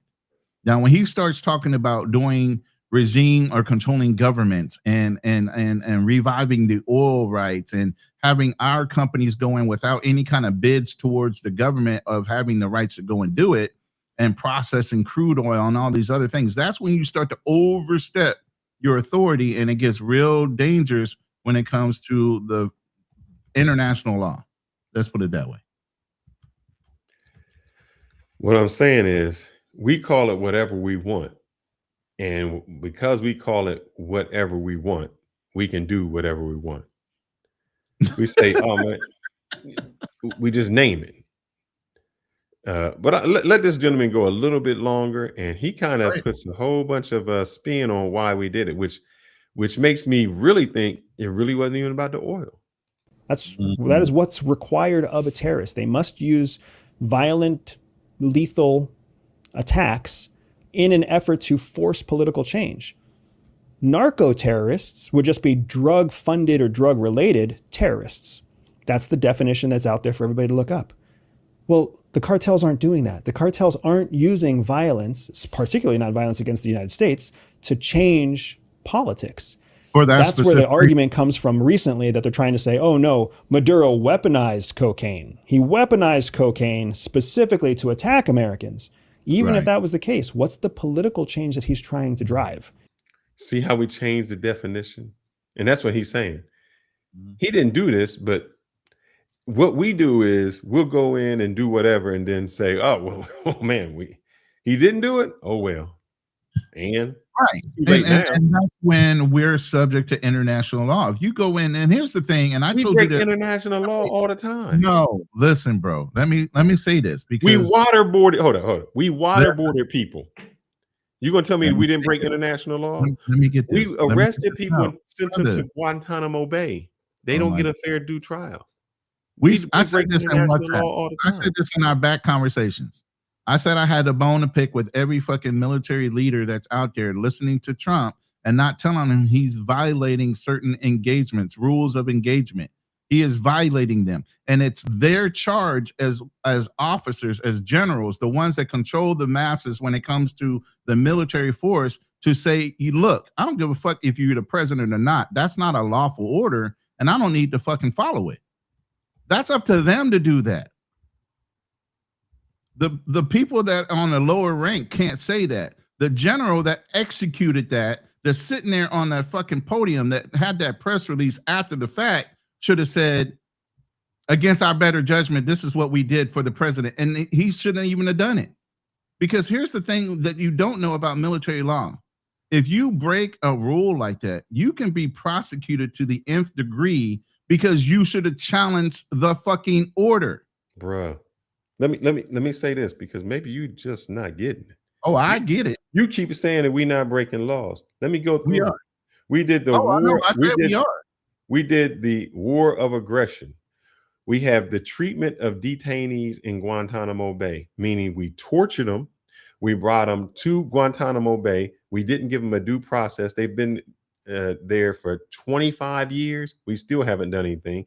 That's the torture part was all against the UN convention. What punishment did we go through?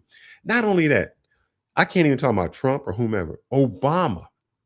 There was a United States citizen that was over in, I forgot what country it was, and we drone struck him.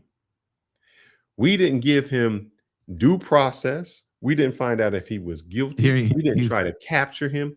We killed him. No. We assassinated him. Coming up again. I didn't do that. Know. We assassinated him. Not only him, we assassinated him and his son. Who are we talking about at this point? Because I missed something. You dropped in or I dropped out. Oh, you said that we are held to these UN laws. We are. The UN will say this. What is the UN going to do? I just told you if we drone struck our American citizen and killed him. We did torture. Matter of fact, the Israel, they go over to West Bank and say, even when the United States says, look, man, you can't cross that line. When you cross that line, you're breaking international law when you set up cities and places over in the West Bank. And you know what they said? and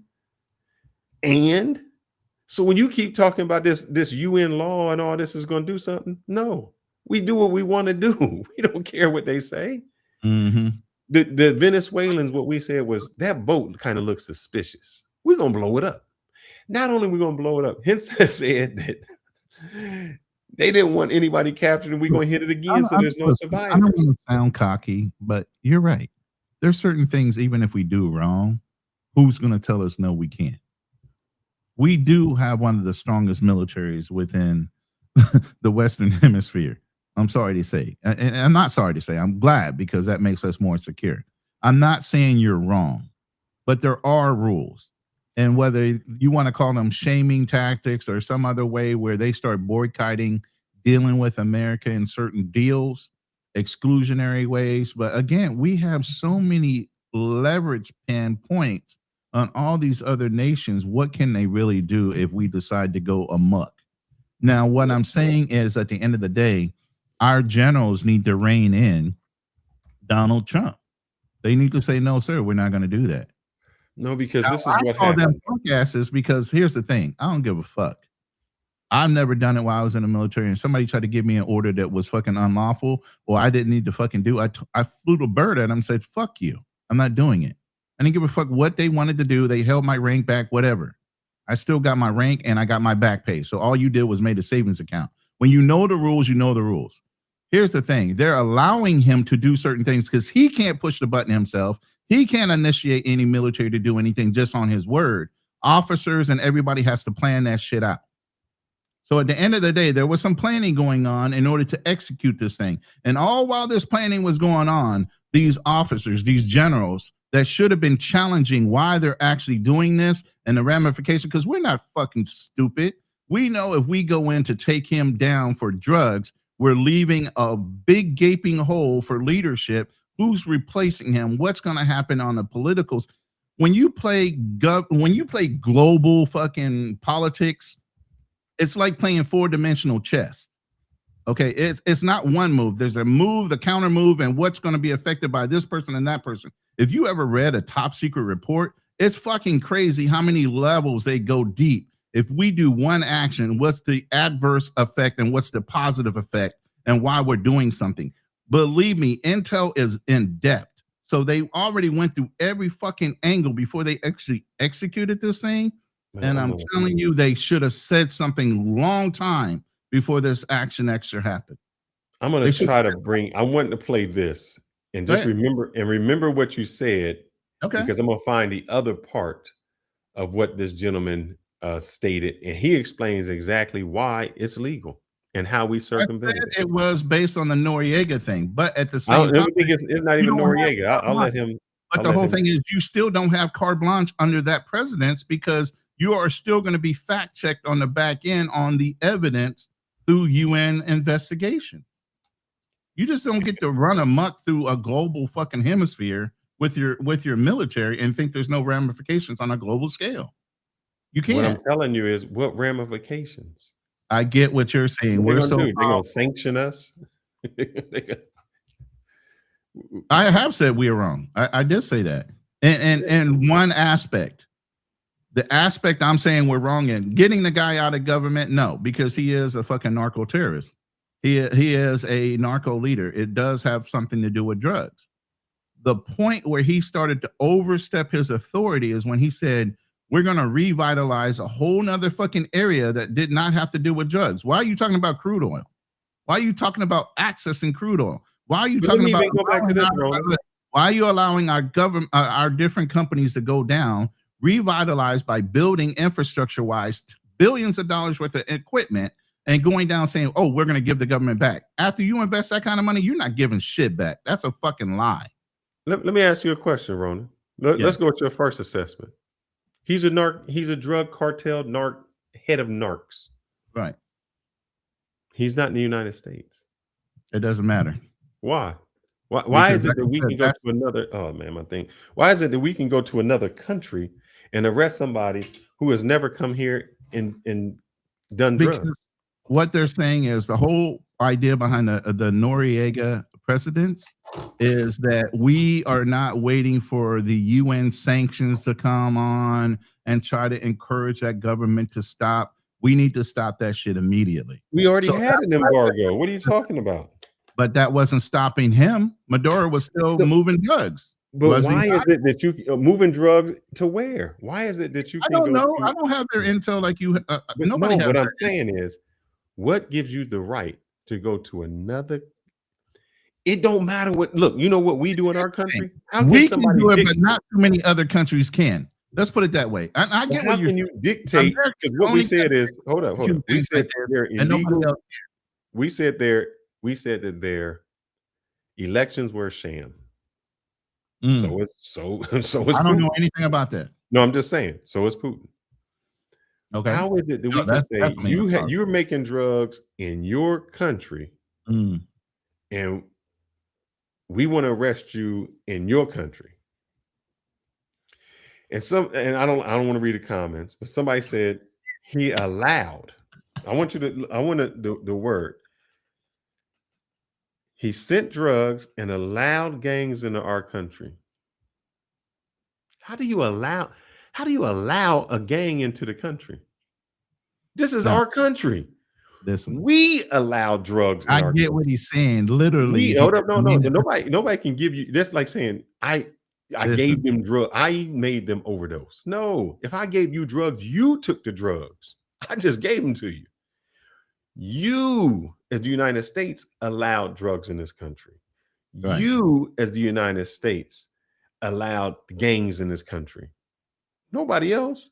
You. But here's the thing, and this is where even with Trump, that clip that you had with Trump talking, he said that this came in under Sleepy Joe's watch. What he's saying is when he opened up the floodgates and a lot of Venezuelans came into the country, it opened up that drug road into the United States. You let all these criminals in, you didn't background check them. They're all over fucking Chicago and other places. You got Venezuelan gangs running a fucking muck that you allowed in during your 4 years. So now he's saying, I got to fucking go back and fix all this shit because you allowed all these terrorists into our country. And by terrorism, not necessarily blowing up shit, but terrorism by allowing drugs and criminal activity, gangs and all that violence and controlling and threatening our citizens. That's what he means by that. He doesn't mean literally he allowed it. What is the line? I just need to know what the line is, meaning what is it that somebody does in their country that we say, we can come arrest you, even though you never stepped foot in our country? What is it that somebody can do? Against the United States, it's very hard to do anything. No, Especially but it's not against the United States, because we say it to anywhere. We say, "Oh, you weren't democratically elected in your country." I mean, isn't that the whole point of why we were in Vietnam? Yeah, but We're I'm saying, trying to what help gives us out. the right to go to anywhere and But tell them? It doesn't. It doesn't. But we are being asked, and one of the leverage points in this, we were asked. They tried to use the vice president saying he wanted us to come in and assist him in overthrowing this this president. There's certain leverage words that they're using in order to make the legality of them doing it tighter. Beside for the Noriega presidents, they're trying to say I'm they were telling you, asked that's based not on what the it is. It's not the Noriega, but I'm gonna let this dude play. It is. I'm gonna get the other clip Go ahead. for you. Pull up Maybe whatever you want. And I'm gonna By let the him way, play, keep 'cause on he does a commenting, good. He's hit still the like explaining. button. Because that's the important part about a terrorist. They have to be driving a political agenda. Secondly, only 15% of all the cocaine at most, only 15% of the cocaine that enters the United States comes through Venezuela. That's right. 100% of it almost is created in Colombia. But then a small fraction is sent through Venezuela and then shipped up to Puerto Rico, where it goes into the American postal system, and then it can be shipped all over the United States. A small percentage. Upwards of 90% of all cocaine goes through Mexico. So why are we focused on Venezuela? If we're trying to fight cocaine. So when somebody said he has to go because he's the lowest of the lowest, why didn't the Mexicans go? Why didn't we go to Mexico? Why didn't we go to Peru? Why didn't we go to Colombia? You're not You supposed to see? be reading the chat. Why wouldn't we focus on Mexico? Why are we focused on Venezuela? Mhm. Doesn't make any sense in terms of volume. Then you start to think about other issues. One of Venezuela's top two military weapons partners are Russia and China. Pause that. Now, remember, I told you I had a top secret clearance. I told you this is 4-dimensional chess we're talking about. He's a CIA agent. He's had access to the same intel that I've read for years when I was in. He's saying there's a what if to this if and this, that, and this is why we're not doing certain things to certain countries based on the fact that the cause and effect of us doing it. Do you get what I'm saying? Venezuela is a small fucking frog in this big ass pond. Okay. Venezuela, there's no ramifications if we do something to them. Now, on the inverse, if you try to fuck around with Mexico, there's a whole bunch of things that could fucking happen from that. You get what I'm saying? So that's what I mean when I said earlier about 3 to 4 dimensional chess. He's running that down and breaking it down to what ifs, why we don't do this, but we do that. Why don't we don't? He's looking at intel. That's what I'm trying to tell you. You got to listen to him more. Because I'm you just ain't telling you, he's breaking down the things I'm saying. You ain't even on the correct page. Okay, I'm not on the correct page. Go ahead. China. Russia historically, China more currently. Venezuela also maintains one of the largest amphibious assault forces in all of Latin America. And guess who provided all of their amphibious assault weapons? China.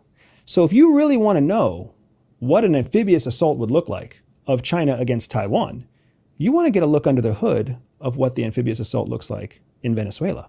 What do their capabilities look like? What do the weapons look like? How would they use them? He claimed that China controlled the Panama Canal. That's not fully correct.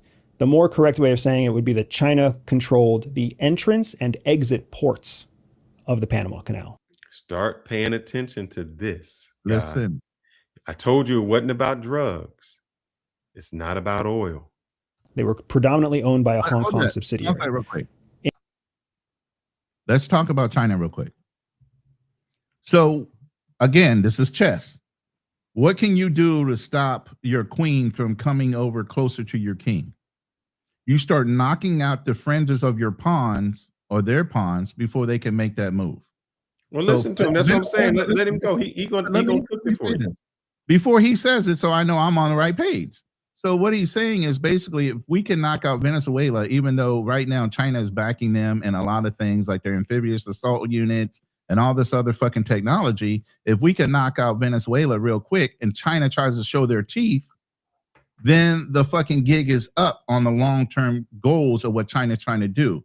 That's why I'm saying there's move and counter moves. So if we hit Venezuela now, before China gets a foothold and actually is in control of what's going on there, China can't up then say, oh, I'm going to send my forces over to back up Venezuela, because then they're just giving away their fucking plans. That's what he's saying in a nutshell. China does these little sneaky moves. Even in Africa, they give these uneven fucking land deals so that they can control the rare earth materials that come out of Africa. China is very sneaky and strategic about how they do it. They're not going to be in your face. They're going to do it in a roundabout way. Venezuela is another roundabout way to get in our neighborhood and also establish some inroads to doing certain things where they have a closer reach to the United States. And by them doing the amphibious assault vehicles, all that does is give them more leverage to say, hey, we need to go ahead and knock this shit down before they establish a foothold. And now we can't do anything. So this is another reason, like you're saying, behind the drugs and the oil, why the military might be encouraged to want to do it, authorize it, and not question what the president is doing, because there is a benefit militarily on why they're doing it. Okay, go ahead. But on the next one, I'll show you why the military can do it after he goes through this. In March of this year, Trump demanded that Hong Kong subsidiary sell a majority stake. And just so y'all know, remember, Trump said we spent all the money on the Panama Canal, it's ours, but we gave the lease back to Panama. We did. And he said, why are we doing that? He said, this should be the American canal. And this is what he's referring to. America on everything, the Gulf. I'm just saying, that's what Trump said. But yeah, we did U.S. investment the Panama Canal and give it back to that country. We actually established a country, because Panama wasn't a country until after we took it from Colombia. Yeah. Company BlackRock, I believe it was. So then in August of this year, that transfer actually happened. So it was only in August 25th. Now remember this, the transfer. Now a lot of you guys aren't political. The Panama Canal, the reason we built it is why the United States, in order for us to get to California through our ships, would have to go all the way down South America, which is real treacherous. If you ever seen the tip of South America, it's right near Antarctica. The waters are crazy. We have to go all the way down and then come all the way up just to get to the other side. We built the Panama Canal to make it easier for us to get to the Atlantic Ocean and the Pacific Ocean. And so what we say is, and the reason in World War II is so difficult to fight us is because we can fight on two fronts. We can fight on the Pacific front and the Atlantic front. We got both. And so that's why it became so difficult. That's why it was so strategic. And now you have places like China to say, hey, it's easier for us to come from Japan to come over through the Panama Canal to get over to all places in the Caribbean.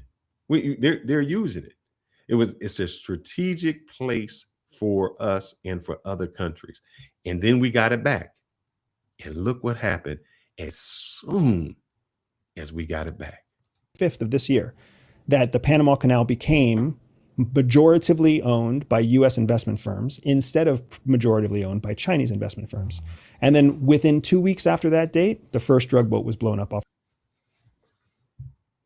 What happened? All of a sudden, Venezuela got drugs. No, we ain't worried about drugs no other time.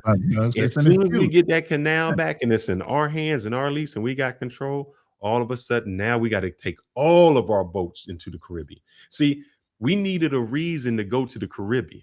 It was like, what can we do to surround this? We needed a reason to start aligning that off, to start saying to China, hey, this is what we're doing. It would be ridiculous just to put our boats out there like, oh man, we got a whole destroyer. Venezuela is a small and no really military. And look at all the ships that we put there. We had like 10 ships out there. The destroyer, a submarine, aircraft carriers. For that? Come on now. Now you understand why we were blowing up boats that weren't really drug boats. Off the coast of Venezuela. Really? So I'm not saying we have smoking guns, but I'm saying we have multiple verified independent sources of information that point to the fact that our conflict in Venezuela actually isn't about Venezuela. China owns huge chunks of the Caribbean. China has massive leases on infrastructure and military bases and ports all across the Caribbean. They have rare earth mineral rights across the Caribbean. Their major shipping routes go through the Caribbean. We move all of our shit to the Caribbean just to tell the Chinese, don't forget, this is our house. And that's what we're doing here right now. We've consolidated our forces. Look how fast it happened when we were fighting Venezuela. How fast do you think it's going to happen if you mess with us? How fast can we take your Caribbean investments? How fast can we cut off your flow? Now, remember, he said this before there was an invasion of Venezuela. Not just to the American market, but also to all of your own rare earth minerals and all of your supply chains in the Caribbean. And oh, by the way, if you think that you're going to continue to grow influence in Latin America and South America, which it has, China's increased its partnerships all across Latin America. Massively. Yeah. By the way, gold corridor. Yeah. By the way, don't forget that we're their neighbor. He got about it's a 15 huge seconds. message. I'll just let him It's a roll it huge out. message that was arguably effective enough to walk China off the tariff cliff that Right. Trump just closed with them recently. But let me say this real quick while he's talking about all of Latin America and everything else. There's been in talks since 2013 an alternate canal that's going to be built in Nicaragua by the Chinese and assistance to. And it's indirect but deliberate, the Chinese involvement. Like I said, this is a fucking huge ass game. Nothing is ever what you think it is. When you talk about politics, geopolitics, and what's really going on behind the scenes beside the obvious. There's the obvious and then there's the unobvious. And the CIA agent is right. There's multiple different layers to everything we're doing and everything that gets done in government. It's not so fucking apparent all the time. I know you're playing something in the background. Which one do you want me to pull up next? No, I just wanted to make sure it was the right video. Okay. But which one did you want me to pull up? No, this is going to be ready right there. But this is I don't know why he's still up. What? Crazy. Brother happy. He's happy as fuck, but I got the people behind the podium. You want me to pull that one up? Yeah, I'm gonna skip a little bit from the first, and he explains some of this. I'm sorry, it's a little bit dry. Oh, no problem. Go through it real quick. Yeah, exactly. Blue collar. It's like Game of Thrones. There's so many different fucking layers to geopolitics and why militaries are moving the way they move, why they choose to strike certain things and turn a blind eye to other things. And politically as well, why we choose to get involved in certain things and why we allow other countries to get involved in them, but we back up and just supervise. We use other countries to do certain things for us too. Well, what I wanted to show you guys, it's not about drugs. It may not be about oil. It's a good reason because Donald Trump is greedy that way. And for him to even bring it up means he's... Oh, no, he wants the oil. He wants that oil. It. But the reason he wants the oil is Venezuela was trying to get a contract with China to sell them their oil. Go ahead and press play. I'm going to skip past the first few parts and then go to where he started. Late last night, at my direction, Venezuela. The whole world is talking about this operation, and people going on understand about CIA and Donald Trump's vision for the future of Venezuela. The first thing to understand is that without a doubt, this operation is going to be contested as potentially illegal. What we saw here was something called an extraordinary rendition, something we haven't seen since the global war on terror, when U.S. military forces were recruited by CIA in order to go out and capture terrorists and bring them back to the United States for trial. That's exactly what you saw happen with Nicolas Maduro. You saw the CIA use military forces to go into a sovereign country to capture not just any terrorist, but their You say pause it? No, I just said that's a standard thing. actual sitting president. Even though Nicolas Maduro was not seen as the legal president of Venezuela by the United States or many other countries in the world, he was the de facto leader in that country because of the fact that he had been a sitting president for so long, and he was hand-selected for the role by the previous dictator Hugo Chavez. In the eyes of the Venezuelan people, they only had one leader. Even if they didn't like him, even if they disagreed with them, even if they didn't vote for him, the entire country was built off of an administration, a series of... And so when somebody said he had to go because they didn't like the election, I want y'all to think back. There was an election the United States had. I think it was Al Gore and Bush, where half the country said he's not the legitimate boss. What if another country came in and said, you know what, George Bush ain't the right president? He's not the duly elected president. And we're going to but you already know the United States, and that's one of the key things I was going to ask later. It's a do as I say, not as I do, because there's no way any United States citizen would think it would be okay for somebody to come in and unseat our elected official or a president. There's no way. Correct. Y'all would agree with that. Yeah. And this is not overnight. He's going to explain how they got away with it. Federal and government systems that were dependent on Maduro. So in Maduro's absence, But this part, this is what all we did, and we do it all the time. Like I said, we killed Pablo Escobar. That did not stop anything from the drugs coming inside of the United States. And he's going to explain why taking the president had nothing to do with drugs, because the whole system was built up on here. Go ahead, sir. we can expect to see chaos across Venezuela. We can expect to see institutions fail. We can expect to see conflict in the streets. Police are going to be without leadership. The continuation of government is going to be confused and disoriented. And that's assuming the United States does not carry out any more additional strikes inside the country. All of that chaos, all of that confusion, any potential deaths, any continued conflict is all going to be tied back to this idea of an extraordinary rendition by the United States against Nicolas Maduro, the sitting president of Venezuela. Without a doubt, the Chinese, the Russians, the Iranians, the Cubans are all going to condemn the action. It's uncertain how many parts of Europe and parts of Asia are also going to respond to this because it's diplomatically sensitive. Nobody's going to want to applaud the United States for illegally going into a sovereign country and taking the sitting leader. Think about what that would mean for all the other sitting leaders around the world. But at the same time, many American allies will want to celebrate the fact that Nicolas Maduro has been taken out of his seat. Even here in the United States, you can expect that there will be legal scholars and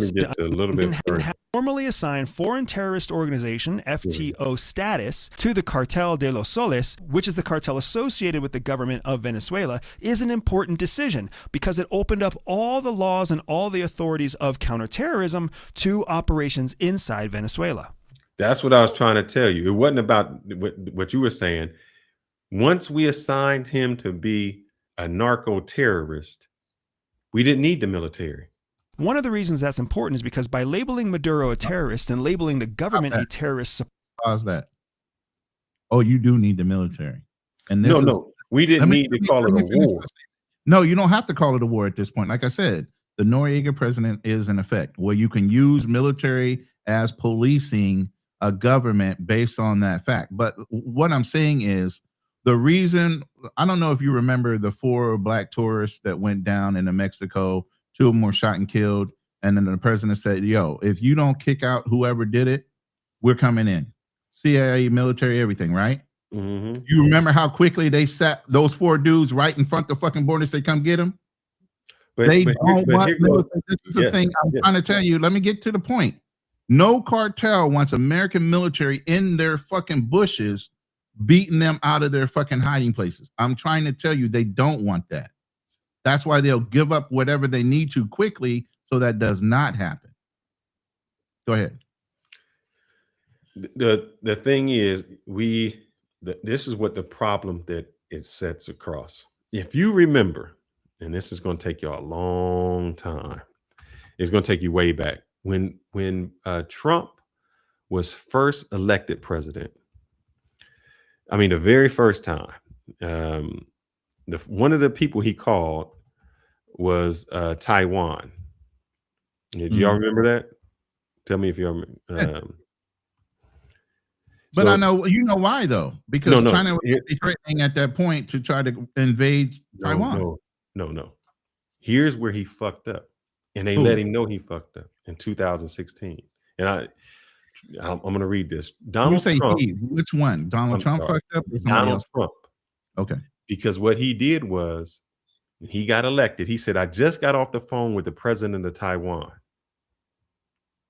And China said, who you get off the phone with? Thank you. He said the president of Taiwan. He China can't hold fucking water, bro. He can't. No, but hold up. No, it's not that. China said, bruh, there is no president of Taiwan. Taiwan is a province of China. He had to walk it back. Because that's the thing. There is from China's perception. China's perception only, right? No, but the world. No, it's not. I'm trying to tell you. There's Why don't you look that up? Don't tell me no and not look it up. Let me finish before you tell me to look it up. Look it up. There's so many reports of the Taiwanese government, because the main reason China wants to walk themselves back into the ownership rights of Taiwan is because of the superconductors and all the chips that are being processed through Taiwan. Taiwan themselves, there's all kind of reports that they all trained every citizen. They will fight tooth and nail and blow up every fucking factory before Taiwan will allow China to come in and rule them as a sitting government. I'm trying to tell you that is the sitting position right now of Taiwan. So China can get mad all they want. They don't really have access to the superconductors or anything in Taiwan. They'll just go in and, brother, they would just go in and take it over. That's why we had all our shit out there. Every plant will be blown up and they'll have to restart. And that's fine with them, because you know what? And they would have done it by now if they were going. If that was fine with them. We control. The problem is all of our chips are made in Taiwan. It doesn't hurt China, brother. It don't hurt China. China get the second tier chips. Yeah, he's not the smartest block there, Rosario. If it looks right here, Taiwan, the official name is called the Republic of China. The state name is the Republic. I'm looking at right here. Taiwan is a liberal democratic, but it's part of the People's Republic of China. They don't play that. And that is the reason. Talk to a Taiwanese and let them give you an answer for that. And they're going to tell you, hell, fuck no. They're not going to say that. Okay. Let me find a video. Find it. That's what I want you to show. I want you to show when they had all the umbrellas trying to protest, and they said, when they had all the umbrellas trying to protest, and China was like, yeah, right. We don't play that. If the president of the United States has to take back him calling the president of Taiwan, and we the most powerful people, what you think? Come on now. Don't happen like that. And what I'm saying is, if we can go in, and this is what China said, hold up, you guys can go to another country and take them out for your reasons. Why can't we go to where we want to and take whoever out for our reasons? Because they can. Brother, they can. Like I said, China has over 1 billion people. If we kill 1 million people a day for 1 year, they will still have more people than us. We only got 300 million people. If we kill 1 million people a day for a year, they still have more people than us. I get what you're saying, but a lot of those people are impoverished. They're not military. A lot of people, we aren't military. Oh, we're military minded though. Okay. In numbers, man. Numbers are key. You just don't. It don't matter how good of a karate person you are. Wait. What was the famous word in World War II? Never wake up the sleeping giant. They hit Hawaii and they found out real quick. You fuck around and find out when you fuck around with Americans. That was Japan. It doesn't matter. Japan is a small. We weren't involved. Listen, we weren't involved in Europe, and we weren't involved with Japan until they fucking bombed us, and that opened up the doors for us to fucking let the floodgates out on both of them. You need to study your history. If you want to realize it, the reason the war was won is because of Russia, bro. It was because of Russia. Okay, you keep believing that. You know how many people Russia was getting their hands. Listen, they were getting their asses handed to them until we got in the fight. Incorrect. You don't know your history, brother. All right, I don't know it. That don't mean the military. No. I'm a historian. When it comes to Pete, whatever his name is military history, something I love. You ain't gonna tell me Russia was kicking everybody's ass. They were not. 1 second. They were not.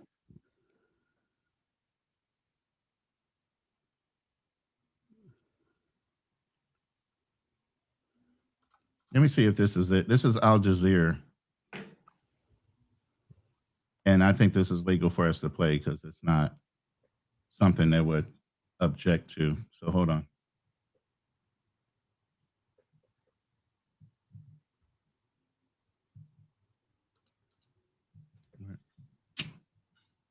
Oh, you want to let this dude play for a second? Here, I'm gonna throw him in. Go ahead. Yeah, go ahead and play yours. Reporting organization, it meant that we could use joint resources across the United States in order to carry out counterterrorism operations. That's why you see formal statements from the U.S. government saying that this was a joint operation that included law enforcement, military, and intelligence assets. Without labeling Maduro and the government of Venezuela as a narco-terrorist organization, the Trump administration wouldn't have been able to carry out operations. So that's what I'm telling you. The reason he's labeled something is so we can do something else. Right. But I know, I'm not saying it. I'm agreeing with you. Listen, I'm agreeing with you. But where Trump oversteps his bounds is when he introduces revitalizing an asset of that country when he has no authority, which is crude oil.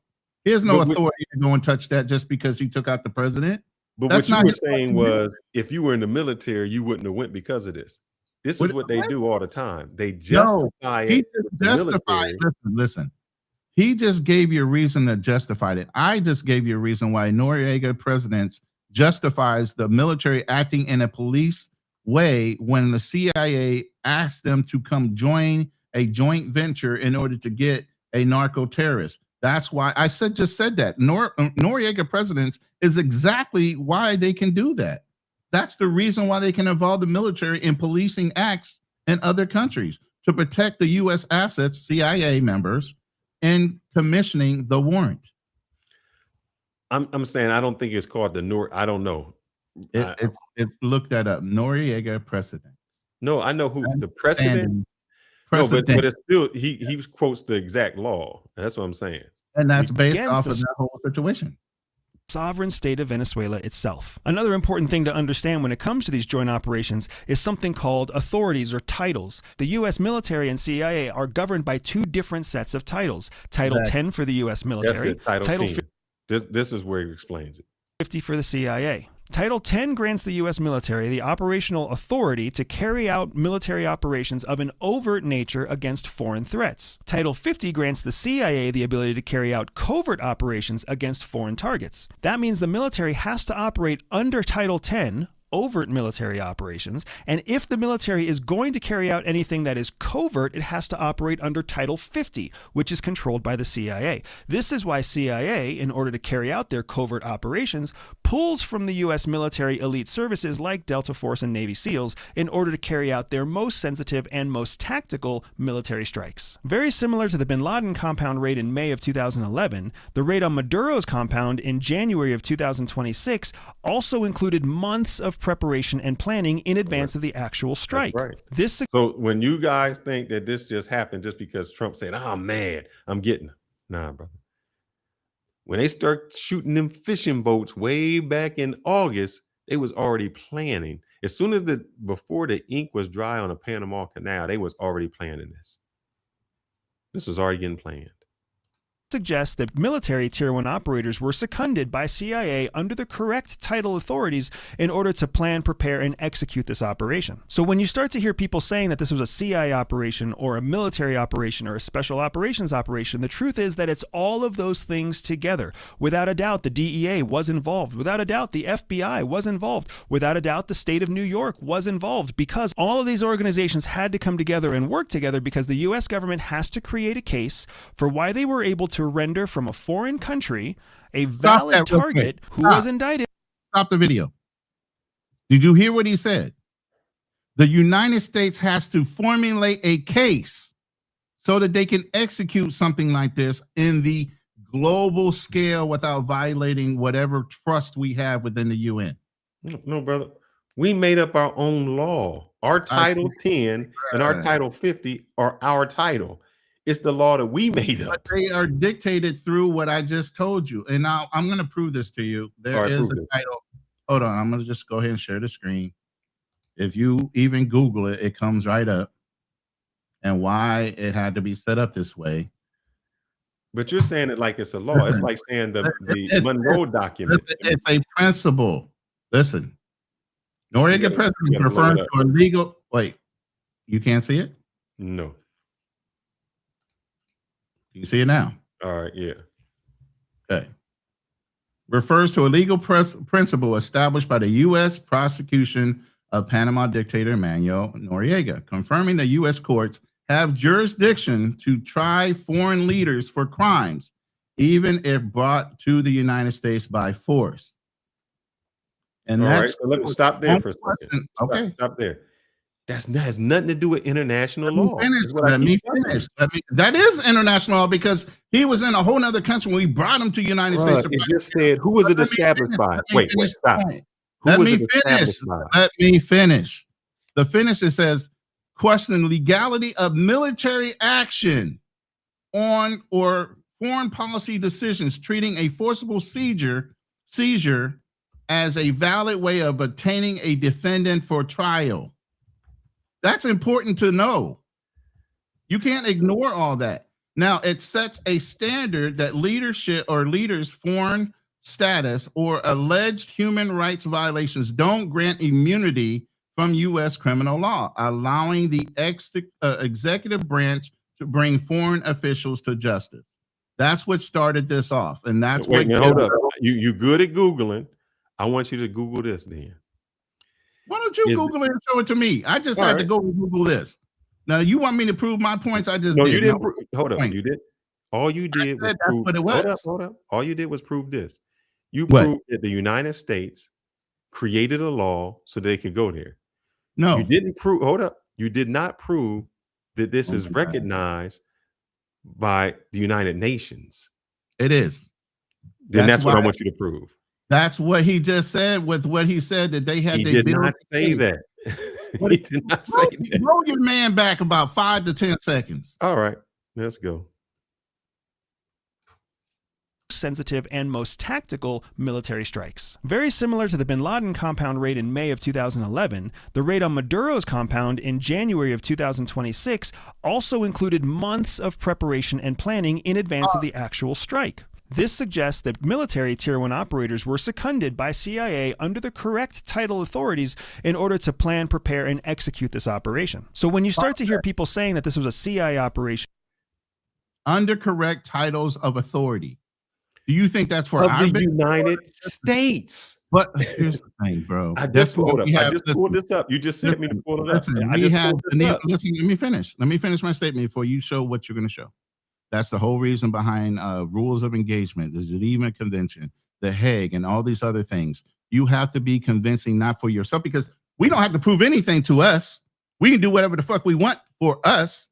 Well, we have to prove it on a global scale to everybody else why we're doing certain things. So when he says the entitlement or these entitlements or standards, it's not for us because we can execute whatever the fuck we want. It's for the global perception of why we're doing things. Okay. Go ahead, show me. Hold up. Show me. It's just like we just made up a law on narcos, and we just said this is narco terrorism. On a global perception, that has to be true. It doesn't have to be true. We can call whoever we want. Hold up. We can call whoever we want. So then the United States is just a bully. Yes, that's exactly right. I mean, you have a right to your opinion, but I don't think we're bullies. Won't you look this up? I just looked it up. Go ahead and pull it up. 1 second. Let me go back here. Noriega.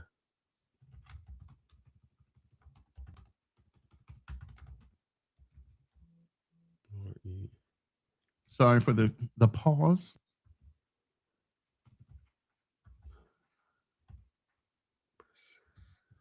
That's gonna kill me. By the way, yeah, he did.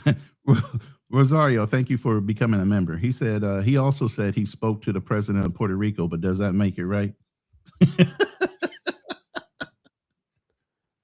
Yeah, we got a little bit of a senile situation going on. Everybody's great when Trump says it.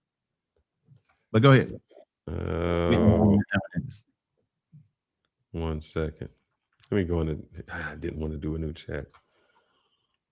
Hold on, let me see if I got a video to play while you're. Yeah, go ahead and do that. Let me see. Cancel that. Hit that. Do I have any other videos? Hold on. Local videos on Venezuela.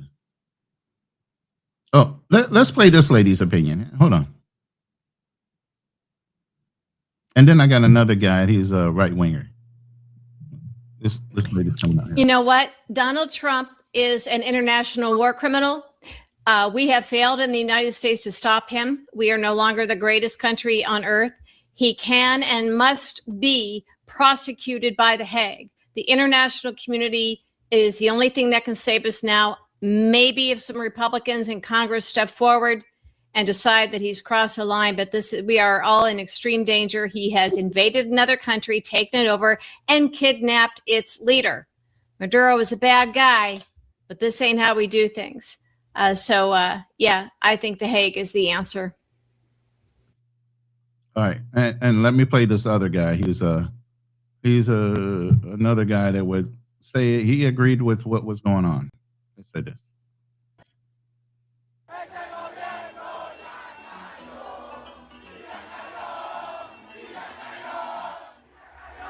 They're celebrating the truth.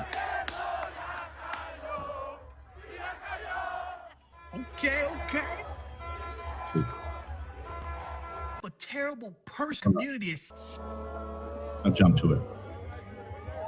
All of Venezuela, including the Latin community, is celebrating it. Isn't it something? You got to be some type of terrible person if your own people celebrating downfall. Holy mother of God. And of course, you know, the liberals and Democrats, they probably mad right now. We mad that they celebrate. Y'all not supposed to be celebrating. You know, Democrats, oh God. I'm sure the next 24 hours, some type of liberal or Democrat gonna come out and say some random, oh my God, just thinking about what Democrats would do is giving me a damn headache. Where's my Advil? All right, go ahead. One day, brother. One day, you're gonna start believing me, man. Okay. What you got to show me? What you got to show me? Let's show it. Just show it up. Where can Pull it I up. let me see? Share my screen. Let's share screen. Yeah. I don't know why, bro. You always say this. Let's go. Let's see. Let's go. Well, you gotta hit there. I'm gonna hit add. Hold on. So I'm gonna be that guy. Got to blow that up, or you can see it. You can blow it up just a little bit. Go to your little 3 circles. Yeah. Go ahead. All right. So the first thing I asked it was about this precedent. What is it? So I'm going. What is the Noriega precedent? So that's what I went through. And they then, didn't agree with what I said. No. So I'm at. Go ahead and read what it said if it didn't agree. I asked what it was. And then the next question is it recognized by the United Nations? What does the short answer say? No, the Noriega precedent is not. Hold up, don't, because I let you talk, and I'm showing you now. Go ahead and finish it, because you don't know how to interpret. It is not recognized by the United Nations. Why? And then it goes why. The United Nations has never accepted the idea that any state can invade another sovereign country to arrest its leader. Hold up. Then it goes all the way down. Why? What it said about Panama? This is what they said about Panama. They condemned the invasion. The declaration is a violation. Wait, hold up. Let me do this. It declared it what? A violation of international law. It was passed. What happened? It was blocked. They said it was wrong. It was blocked only by a veto from the United States. The UN system did not approve of the invasion. It simply prevented the punishment. It said the indictment. This is the United States, because you kept saying that this is law. This is not law. This is United States law that they tried to justify. This is not international law. I don't know why you just don't believe me. The UN does not recognize, unilateral indictments. Let me keep going by. Drug trafficking is not a legal cause. The UN treats drug trafficking as a criminal issue. You can't go into another country. I'm going through all of it. Protection of laws is narrow. The only problem is the UN is limited to its own laws, and it can't do anything about it. Panama failed the test. This is what it was. You couldn't. Criminalization of leaders is rejected. Calling a leader illegitimate or criminal erases the state sovereignty. That's what the United States tried to say. What Noriega case actually is a U.S., I'll repeat, like Dr. Umar, a U.S. unilateral doctrine, a political precedent, not a legal one, a power-based action, not a rule-based one. It has worked because the U.S. had the power, not because its law allowed it, not because law allowed it, not because law allowed it. Every time I keep saying you didn't understand. Hold up. The United States made its own Did law. I say it was a Noriega law or a precedent? You said Do that. you understand the No. definition of We a can go back precedent? because this is what you said. It's recognized by the United Nations. You said we can do it because the United Nations allowed. They don't recognize it. They don't want to acknowledge it, but they can't stop us, right? Didn't you just say the United States is a bully? That ain't got nothing to do with it. You said that I it's never the denied law. that. Hold up. You just said it's the I did not say law. it was a law. You I said never it's the called law. it a law. It's the I kept law. on saying no. I said there's a precedence. I've always used that word, and I stuttered. No, while you I'm said trying it's the to- Noriega precedence. Can y'all tell me in the chat, have I ever called Noriega as a law or a precedence? You said it's the Because precedence. I understand the difference. I said No. The reason I looked this up, I said it's a precedence, but it's not recognized by the United States. It's not recognized by the world. What we did was illegal. No, You said no, it's but- not. I'll go Now, back. what did your boy just say about Title 10 and the other The one? United States. That's what I kept saying. The United States made this up. That's why I kept saying I put the head in and it's not sex. It's something I made up. It ain't the truth. Go ahead. Go to your next point, because you're not understanding. I am understanding. I never called it a law. Oh, you didn't call it a law, but you said it was legal by the United Nations. I said it was recognized by the United Nations. I didn't say they accepted it. What the hell, man? Come on, bro. Executions. Hold on. Title 10 executions. Hold up.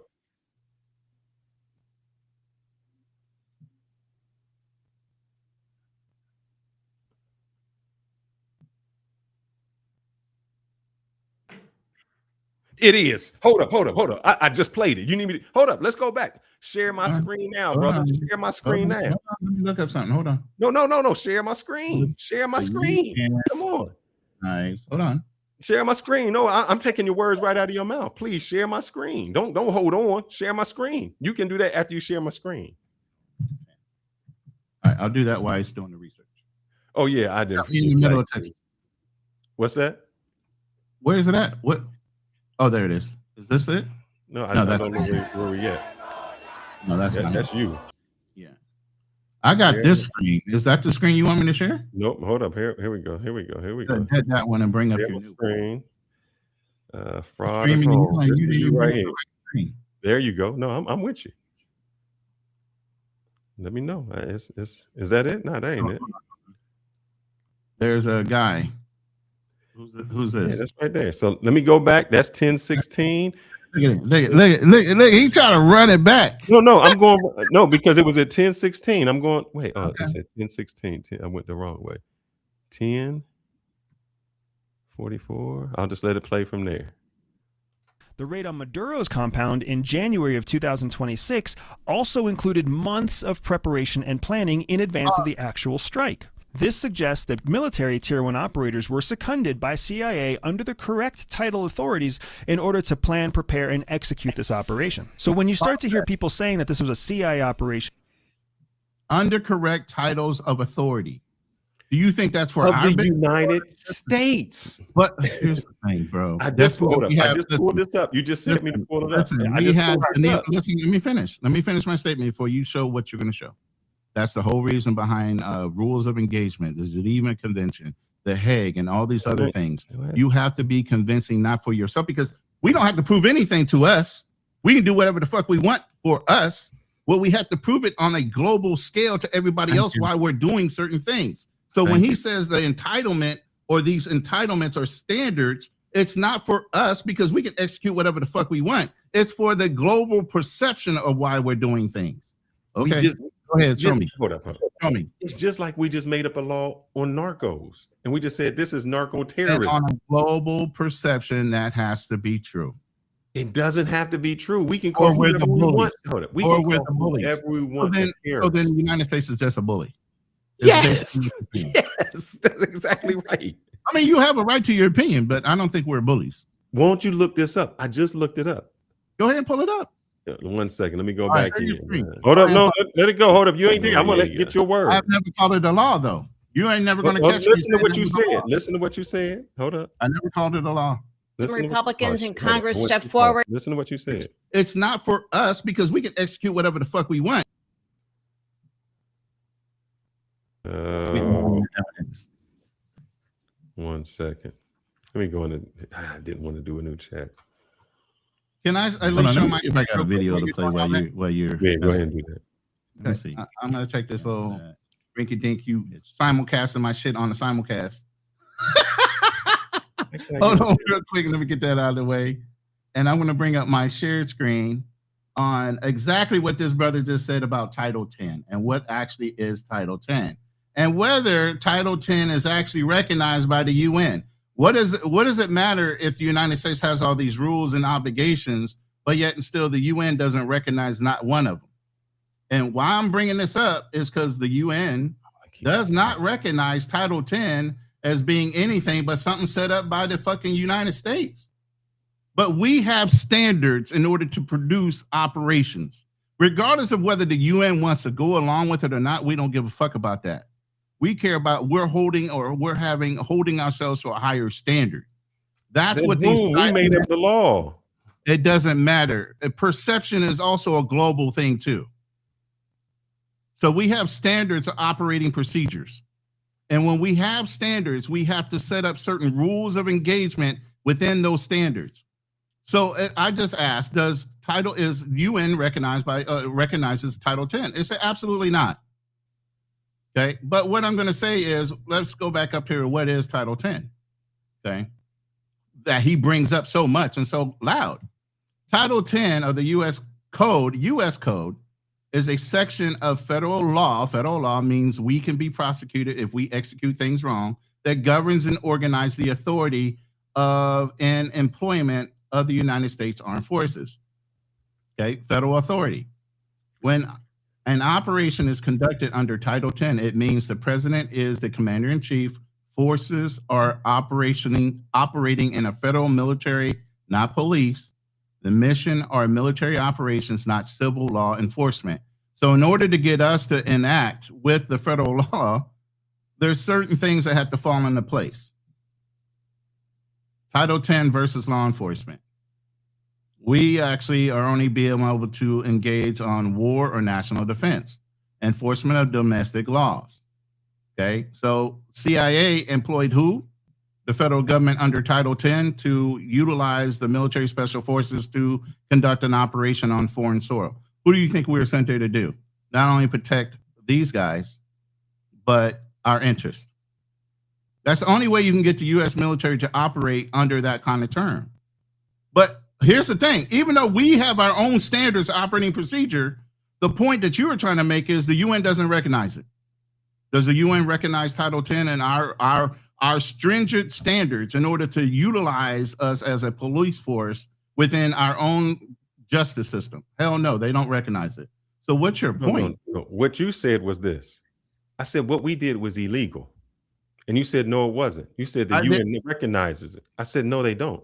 I said Title 10 and Title 15. Would it be illegal too if we're only looking at our U.S. justice system and not the UN's justification? Because the crime didn't happen in the United States. So you're saying it's illegal to the global perception, but it's not illegal to us? Correct. And you we say made you don't care about, but you just said you don't care about the global perception. We made up a law. It said this.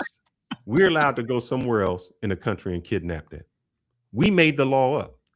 The United Nations said, you can't do that. That's against international law. And what we said was, no, this is our law. We made it up. Here, you got somebody that's cheering for you, bro. Because it's not cheering for me. Our brother, I forgot. Brother, you got to drop your name in the chat, please. I swear to God, I want to give you credit, and I can't read Hebrew. And I believe that's what that is, Hebrew. Super chat for 6 Isles. U.S. seizures is just a euphemism for state theft. I agree with you.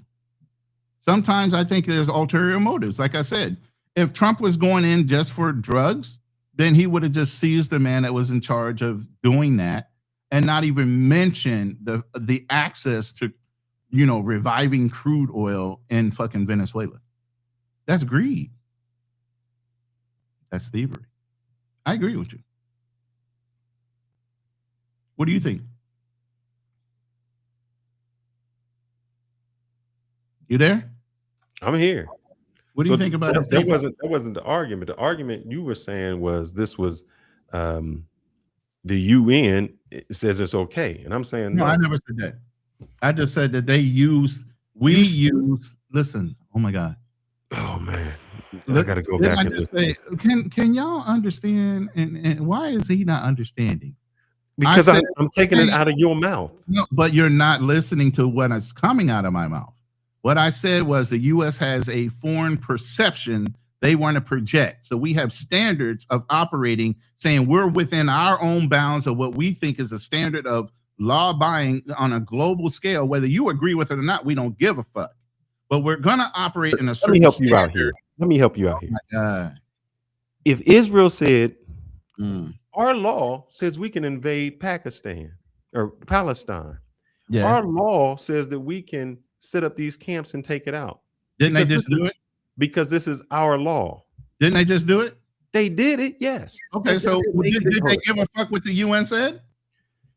That's not what you said. You said the UN said it's okay. Global perception. I said we didn't give a fuck. We're going to do it anyway because the UN's not going to stop us. You just said that. What I said was we try to give a global perception that we're trying to do things on an up and up with a certain standard. We don't care that you don't agree with the standard. Nobody has to agree with our standard, but you will see that we have a certain standard of how we operate and when we forcibly do something or not. That's what I'm saying. Now, do you understand what I'm saying by saying it that way? We have to have a global perception of having a certain standard before we execute certain warrants, whether we execute in a certain country for a certain amount of reasons. Just like I told you, for the president's only whim, the Marine Corps can go in any fucking country just because he said so for 29 days. That's our edict. And you can't tell me that the Congress approved it. No, he could just say, hey, we need you to go investigate this, go into this country. That's why we have our own beans, bullets, and Band-Aids. We don't need anybody's assistance when we conduct missions as Marines. We don't need the Air Force. We don't need anybody because then it would be causing outside forces to have to be involved in one thing that we were authorized to do. We didn't ask the UN's permission to do it. We just do it. That's what I'm saying. We made up a law so that we can do whatever we want. Why is it made up if we control what we do? What do you mean? Why is it made up? We don't make up a law. We make up standards so that visibly on a global scale.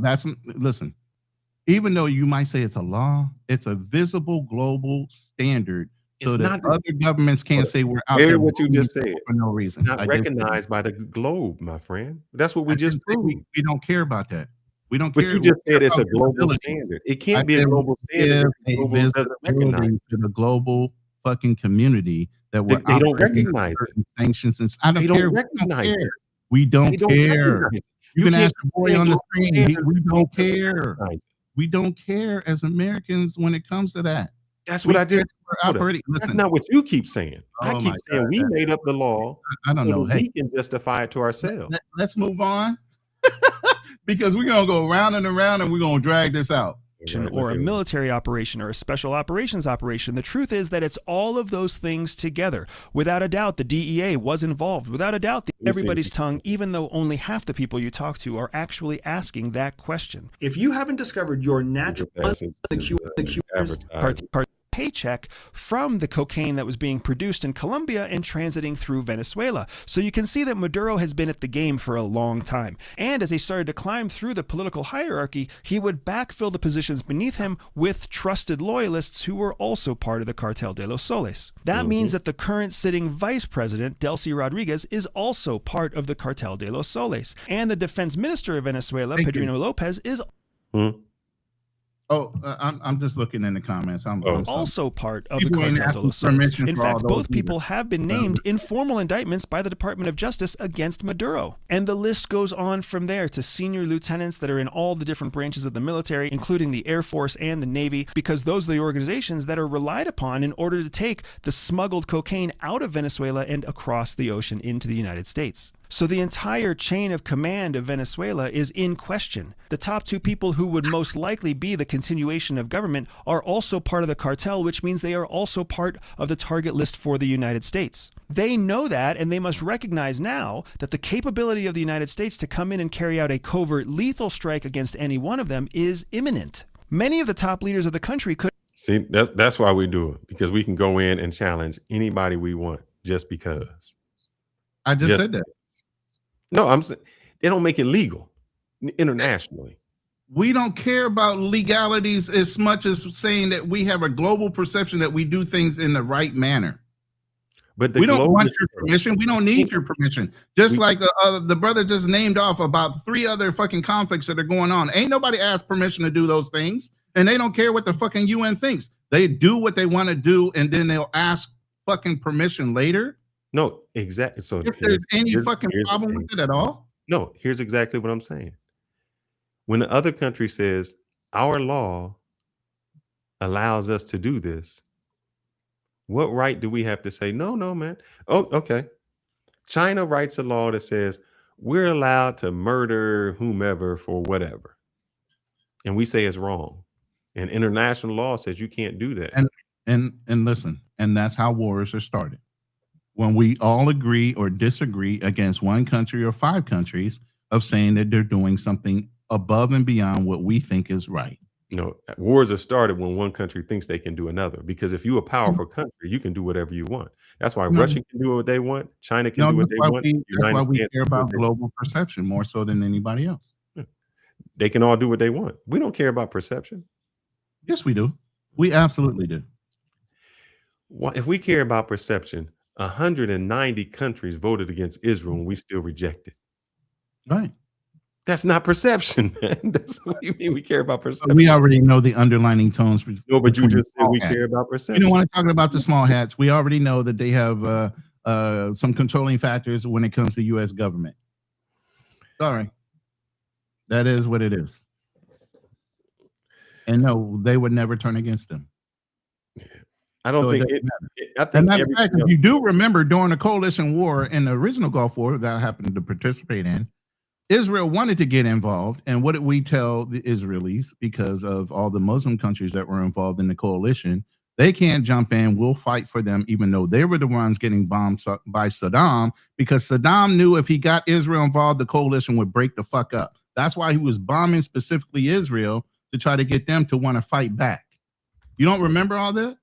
I don't remember Saddam bombing Israel. Saddam was literally dropping rockets in Israel, trying to get them involved so they could break up the coalition. That was his strategy. Because if Israel got in, it would have broke up everybody else that was fighting against Saddam in the coalition. It's a fact. It's history. Okay. I mean, that could be. But I think it was in retaliation to us trying to bomb him. He was trying to save his life at that point. Why when you come to Americans and bomb Americans directly? Why are you bombing a whole nother country? It has nothing to do with the fight. Because he knows that would get them riled up to want to get involved. That's why would you bomb Saddam Hussein when he had nothing to do with weapons of mass destruction? Perception on stealing oil, on all the other things. Again, here's another oil-rich country that's getting involved in a whole nother fucking battle. And what is the common denominator between those two countries? Oil. Say it again. Oil. Money. As long as you know. Oh, I know. But see, when Saddam Hussein wanted to go to Kuwait, oh, we didn't like that. See, he can't steal oil from Kuwait, but we can steal oil from Venezuela. Do as I say, not as I do. Of course. How many times I gotta say that? Of course. We do have advantages. I'm just saying. Oh yeah, we carried a big stick. There's a reason why we police the rest of the world and we're invited to do it. Yeah, I think the person there said what person is right. Nobody is coming to kidnap our president. But here's what I always say. I always say this. If other countries did to us what we do to them, oh yeah, it would be a global war immediately. Oh yeah, immediate. If Trump went somewhere and someone tried to kidnap him, or they said you got a warrant against you, because who one of our presidents have like warrants, like Bush, somebody had warrants. If they did that, it would call we couldn't. It don't matter what charges. Matter of fact, Benjamin Netanyahu has charges against him. If they tried to arrest him internationally, we send in, of course, we send in something. So we can't just so this becomes the problem. I've traveled to many places, and people like Americans, they hate the government, man. They like, I like you as an American, but your government, everywhere I go, that's the thing they say, your government. It's like But think about this. Just like Maduro just got taken, half the population is celebrating like the kid, and then half the population is revolution, revolution, revolution. Now you got the MAGAs here, and you got the Democrats and everybody else that doesn't like Trump being in office. If somebody was to come in this country, half of them would be celebrating, and half of them be like, "Oh fuck no, get your guns. We get ready to have fucking war." Same thing. What happened here? Some people would be celebrating that Trump got, taken into another country for war crimes, and then others would be like, "Grab your guns. It's time for a revolution." There's hell no, they're not going to come in the United States and do that to us. But what this does is, and I hope you guys realize, this does not make us safer. This makes a country like Iran, makes a country like Iran, makes a country like Palestine, makes those countries who would never think about having a nuclear warhead say, they don't invade North Korea. They don't invade India. They don't invade Pakistan. Why not? Because they have nuclear weapons. So in order for us not to be invaded, maybe we need to get a nuclear weapon. And so when we say, hey, it's a deterrent, no. That's a whole nother story. That is not going to happen. Hey, as technology gets there, man, those will get easier, more discreet, how you can make it. Or what you do is you get a group of people to say, you know what, we can just cyber attack them, and there's nothing that they can do. You get a whole bunch of people trained in cyber inside of a basement somewhere. That's what they're doing now. Chinese do it. Russians do it. There's all kind of hackathons and cyber attacks all day long. Misinformation tactics. I mean, they did that during the elections. They still do it now. Doesn't even have to be election year. They're always sending out misinformation back. They said the world doesn't hate the U.S. government, bro. Tell me who doesn't. What countries don't? We go to war to control the oil. When you go over to Europe, they're paying $6 and $7 a gallon for oil. We fight and go to war for that. What we do on a global basis, where we try to force other countries to our standards, they always say it. We don't like we like the American culture. We don't like the American government. Facts. At no place I've been that they say, oh yeah, American government, yay. Because what they say is you always interfere in our politics. You always interfere in our culture. Anything that you give us always has a string attached.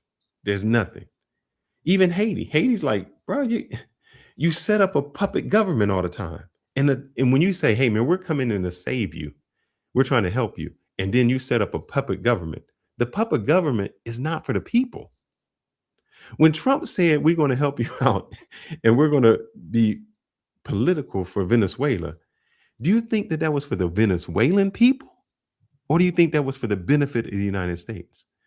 When we went to Afghanistan, do you think we were setting up the government to benefit the Afghani people or to take the resources from them? We went to Iraq and said there's weapons of mass destruction.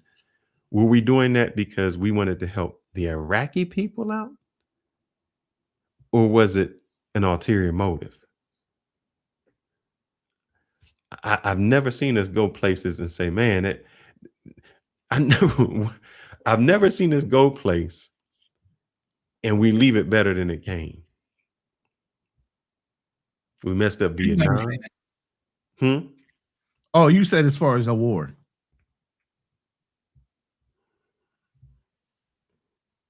Oh no, I mean, initially there was 3 countries. I mean, you look at Germany's better, Japan's better, but not a lot of them after that. Better what? Did we interfere? No, we didn't interfere. We let them do their own thing. No, we helped build them back up.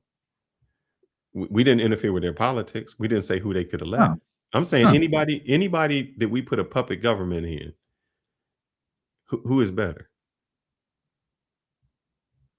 We did it with Haiti. We tried to do it with Iran. That's what happened in 1979 when we tried to overthrow the Shah. Who have we put a government in? Hey, how do you put a puppet government in and then run it? No, because when we put the puppet government in, what that means is whoever is the elected official does things to our benefit. But I mean, think about this: the 40-year war with Iran and Iraq, we put Saddam in the power, and we had to turn around and do what? No, we had to turn around and take him out. No, we didn't have to. Oh yeah, we did. Why did we have to take him out?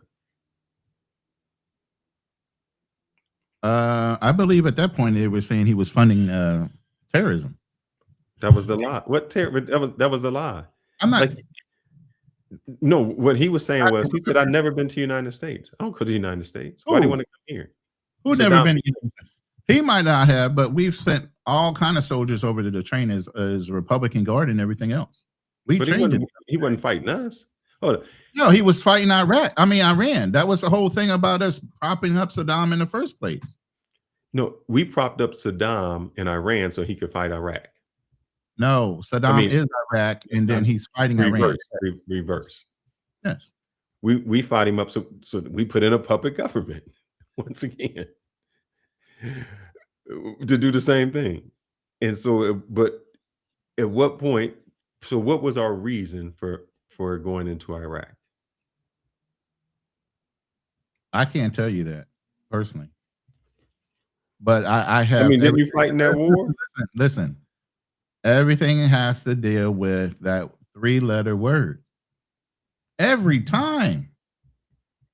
Oil. Every time. I'm disagreeing with my man. I don't know that the major countries align with us. It's almost like this. Do you believe in what we're doing? Yes. And we're going to sanction you if you say no. Okay, yes. You put a gun to anybody's head. Leverage is used in business. Leverage is used in some things that when it comes to that's global policy. I mean, leverage is everything. No, I'm saying that's correct. But the person is saying they like what we do. No. They don't? Then why is everybody trying to get in the United States if they don't like what we do? No. Everybody tries to get to countries that are closer to them. For instance, if you're in Indonesia, you're trying to get down to Australia.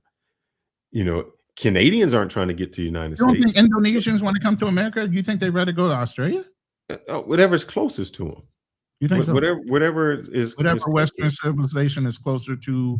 Wherever is closer. That's where people are trying to go. Okay. You don't see Canadians trying to jump down here. You like everybody trying to get down here. What do you mean? You don't see Australians saying, "Man, I can't wait to get over there." They come here too, but I mean, they're already successful. They're successful nations. You don't see they're not breaking down the door to say, "Man, I'm trying to get over here." Some do, some don't, because they don't have a desire. Their countries are functioning well. Correct. So anybody who's economy, people in Haiti are trying to break down to get to the Dominican government sucks. That's when people want to leave. Yeah, people in Haiti are trying to get to the Dominican Republic. Of course. People in Venezuela are trying to get to Colombia.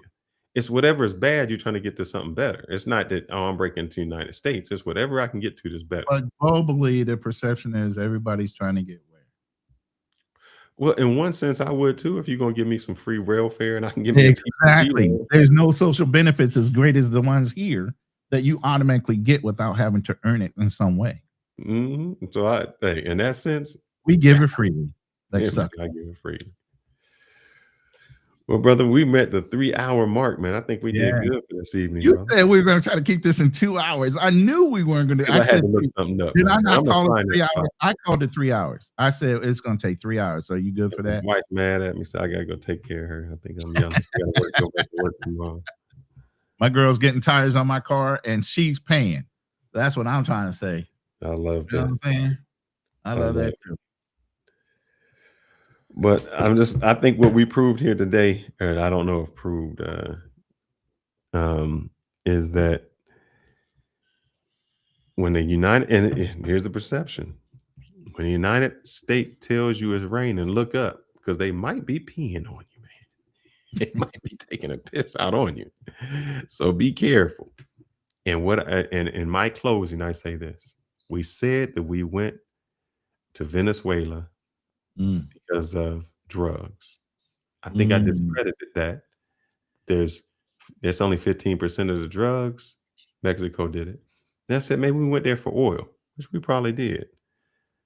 But it might be even more than that, where the gentleman said, hey, this might be a test to get the other countries out of our Western hemisphere. You know, it's always geopolitical and we do things. So just because a country, a president, or someone tells you they're doing it for this reason, especially black people, if they telling you they're giving you a flu shot and you in Tuskegee, you might want to say, hey, bruh, that shot ain't really what I need. I'm just saying. Yeah. You know what? There's so many layers to this story, and it's going to be onward developing. I really hope he does not want to touch and get involved with the crude oil. I hope I pray somebody tells us, nincompoop, don't fuck with the oil. Just do what you said you were there for. I really hope he doesn't do some of the things he's just basically saying on the news outright.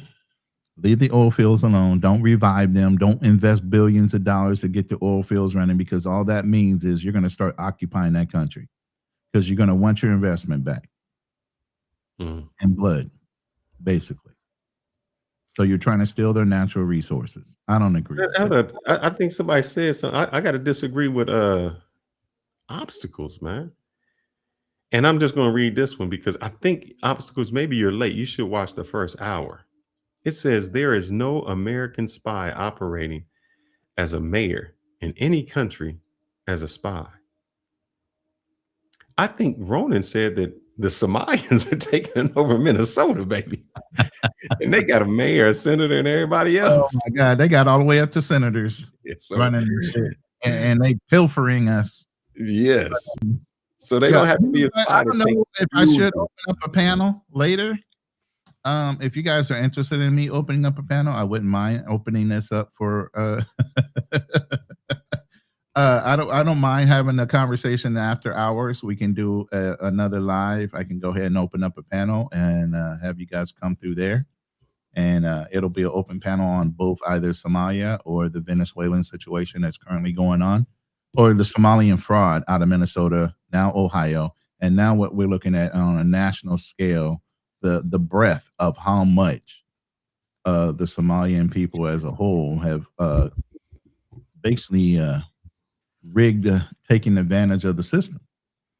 You know, so if you guys are interested in that, let me know in the chat, and I will do that. But you know, I'm looking forward to seeing what happens and what develops, and maybe we'll have to do a follow-up show on our predictions. So, what are you predicting? Fearless. What do you think is going to happen now that we're in there? Once we got Maduro out, we're sitting there now, twiddling our thumbs. Some greed starts to come up. The horn starts coming out. What do you think? I think that nothing will change. I think chaos will ensue. The people are celebrating now because they think change is immediate, but change isn't coming tomorrow. The government is still the same as it was. United States has a long-term thought process to go in and get some of the oil. But is that advisable? Oh no, that's As an American, in one sense, we say, yeah, because nobody want to pay $10. I remember when the gas was like $6 and I You was think the walking. gas is going to go down just because we have access to Venezuelan oil? You really think that's going to happen? I don't think it's economically right. I think what we would do is, because you watch, what is that, Landman? You know, Yeah. where he said the optimal price is $60. You go down and it messes everything up, you go high. So I don't think we want to do that. Exactly. Just the same way what we did with Saudi Arabia is we just said, we want your oil for this price forever. I think that's what we're going to do. We don't want to control the oil. We want to control the price of the oil. So we say, we got first dibs, and we want this. We want first dibs for infinity. And because of that, now here's what we're going to do. We're going to protect you. Oh, shit. That sounds like an old mafia scheme. But that's what we do to Saudi Arabia. And for protection. We said you don't have to worry about anything. We will protect you. But what we're really saying is we will protect that oil. I mean, just be honest. And because of this, I think there will be a collapse, because Venezuela was still trying to supply oil to a lot of the Latina communities, Cuba, stuff like that. I see that now. I think Cuba may fall. You know, once they have automobiles, where they're going to get their gas from? I think Russia liners come over now. So I see a fall of that Cuban Cuba falling. I think that a lot of the Latin American countries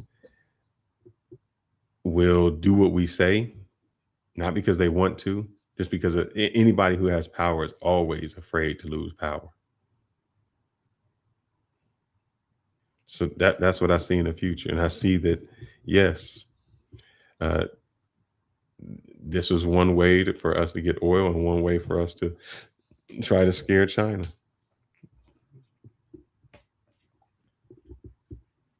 Scare China or push them back out of the secured area that they thought they had within Venezuela?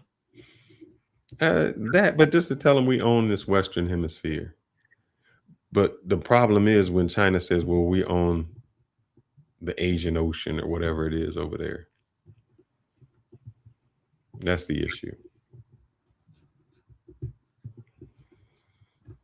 And so we like to be far away from home. We like to be in Saudi and the Persian Gulf and, all of those straits over there. But, when it comes to those other places, it might be a little more difficult. So I just say the U.S. government tells us things that might not always be accurate. And I think that CIA guy said this before. They tell us that because we can't handle it. We really can't handle the truth. If they told us the truth about what they was doing, we couldn't handle it.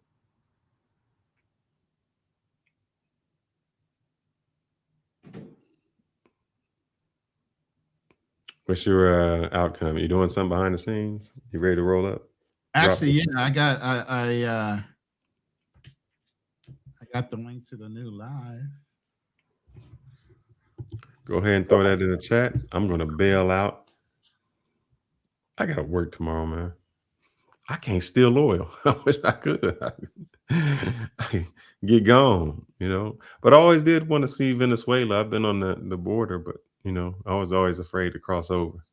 I was like, they ain't kidnapping me.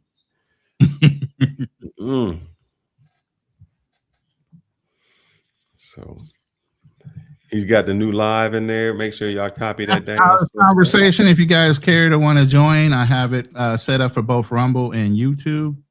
I believe that is the link. I'm going to go. I set it for 11 o'clock. I don't even know what time it is there, but I'm going to go immediately live. The minute I jump out of this one, I'm jumping in that room. So you don't have to wait. You can just see my light is on and jump back in the room, and it'll be a new live, and it'll be an open panel. So come on in and let's discuss what's going on minute by minute in Venezuela. or even if you want to talk about the fraudulent shit that's going on in Minnesota and other states, because I can't even say it's isolated to Minnesota anymore.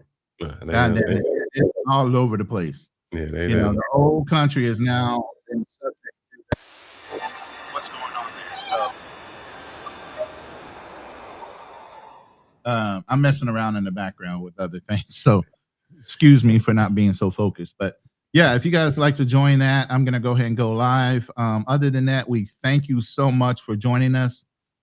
Like other brothers say, you can be anywhere tonight, and you guys chose to give us some of your time and listening to our conversation and our opinions, because that's all it can be, is our opinions based on our own lived experiences. Everybody has different perceptions in life based on how they were raised and what their beliefs are. So these are our beliefs, and this are the things that we have as far as our opinion and what's going on right now in those two areas. Correct the mundo. Other than that, like, subscribe, and hit the notification button for future lives. That's right. You good? I'm good, brother. I see you on the other side. So, y'all join the other live. I'm about to go live on it right now. And we'll stay fearless, but shoot, man, it don't matter if you fearless or not. The U.S. government is still coming. you done got browbeat to death. Now you saying fuck fearless. Man, it doesn't matter. They'll get you before you get in your safe room and lock you up. All right, fellas, we're out of here. Join me in the other room, and Fearless is going to go ahead and say goodnight. He's an old man. He's got to deal with his wife and everything, I'm not yet tied to it. And like I said, my girl's out buying car tires. It's the middle of the day. You can't beat that. When you got a woman that's going to take care of your shit and actually add and enhance to it, I ain't got no complaints right now. You know what I'm saying? Putting some big ass off-road mud tires on a fucking truck. Hey, go ahead. And a snorkel, bro. And a snorkel. So we don't get stuck up in those mountains. You know what I'm saying? So, hey, I'm happy. All right. I'll see y'all on the other side. Peace. See y'all later.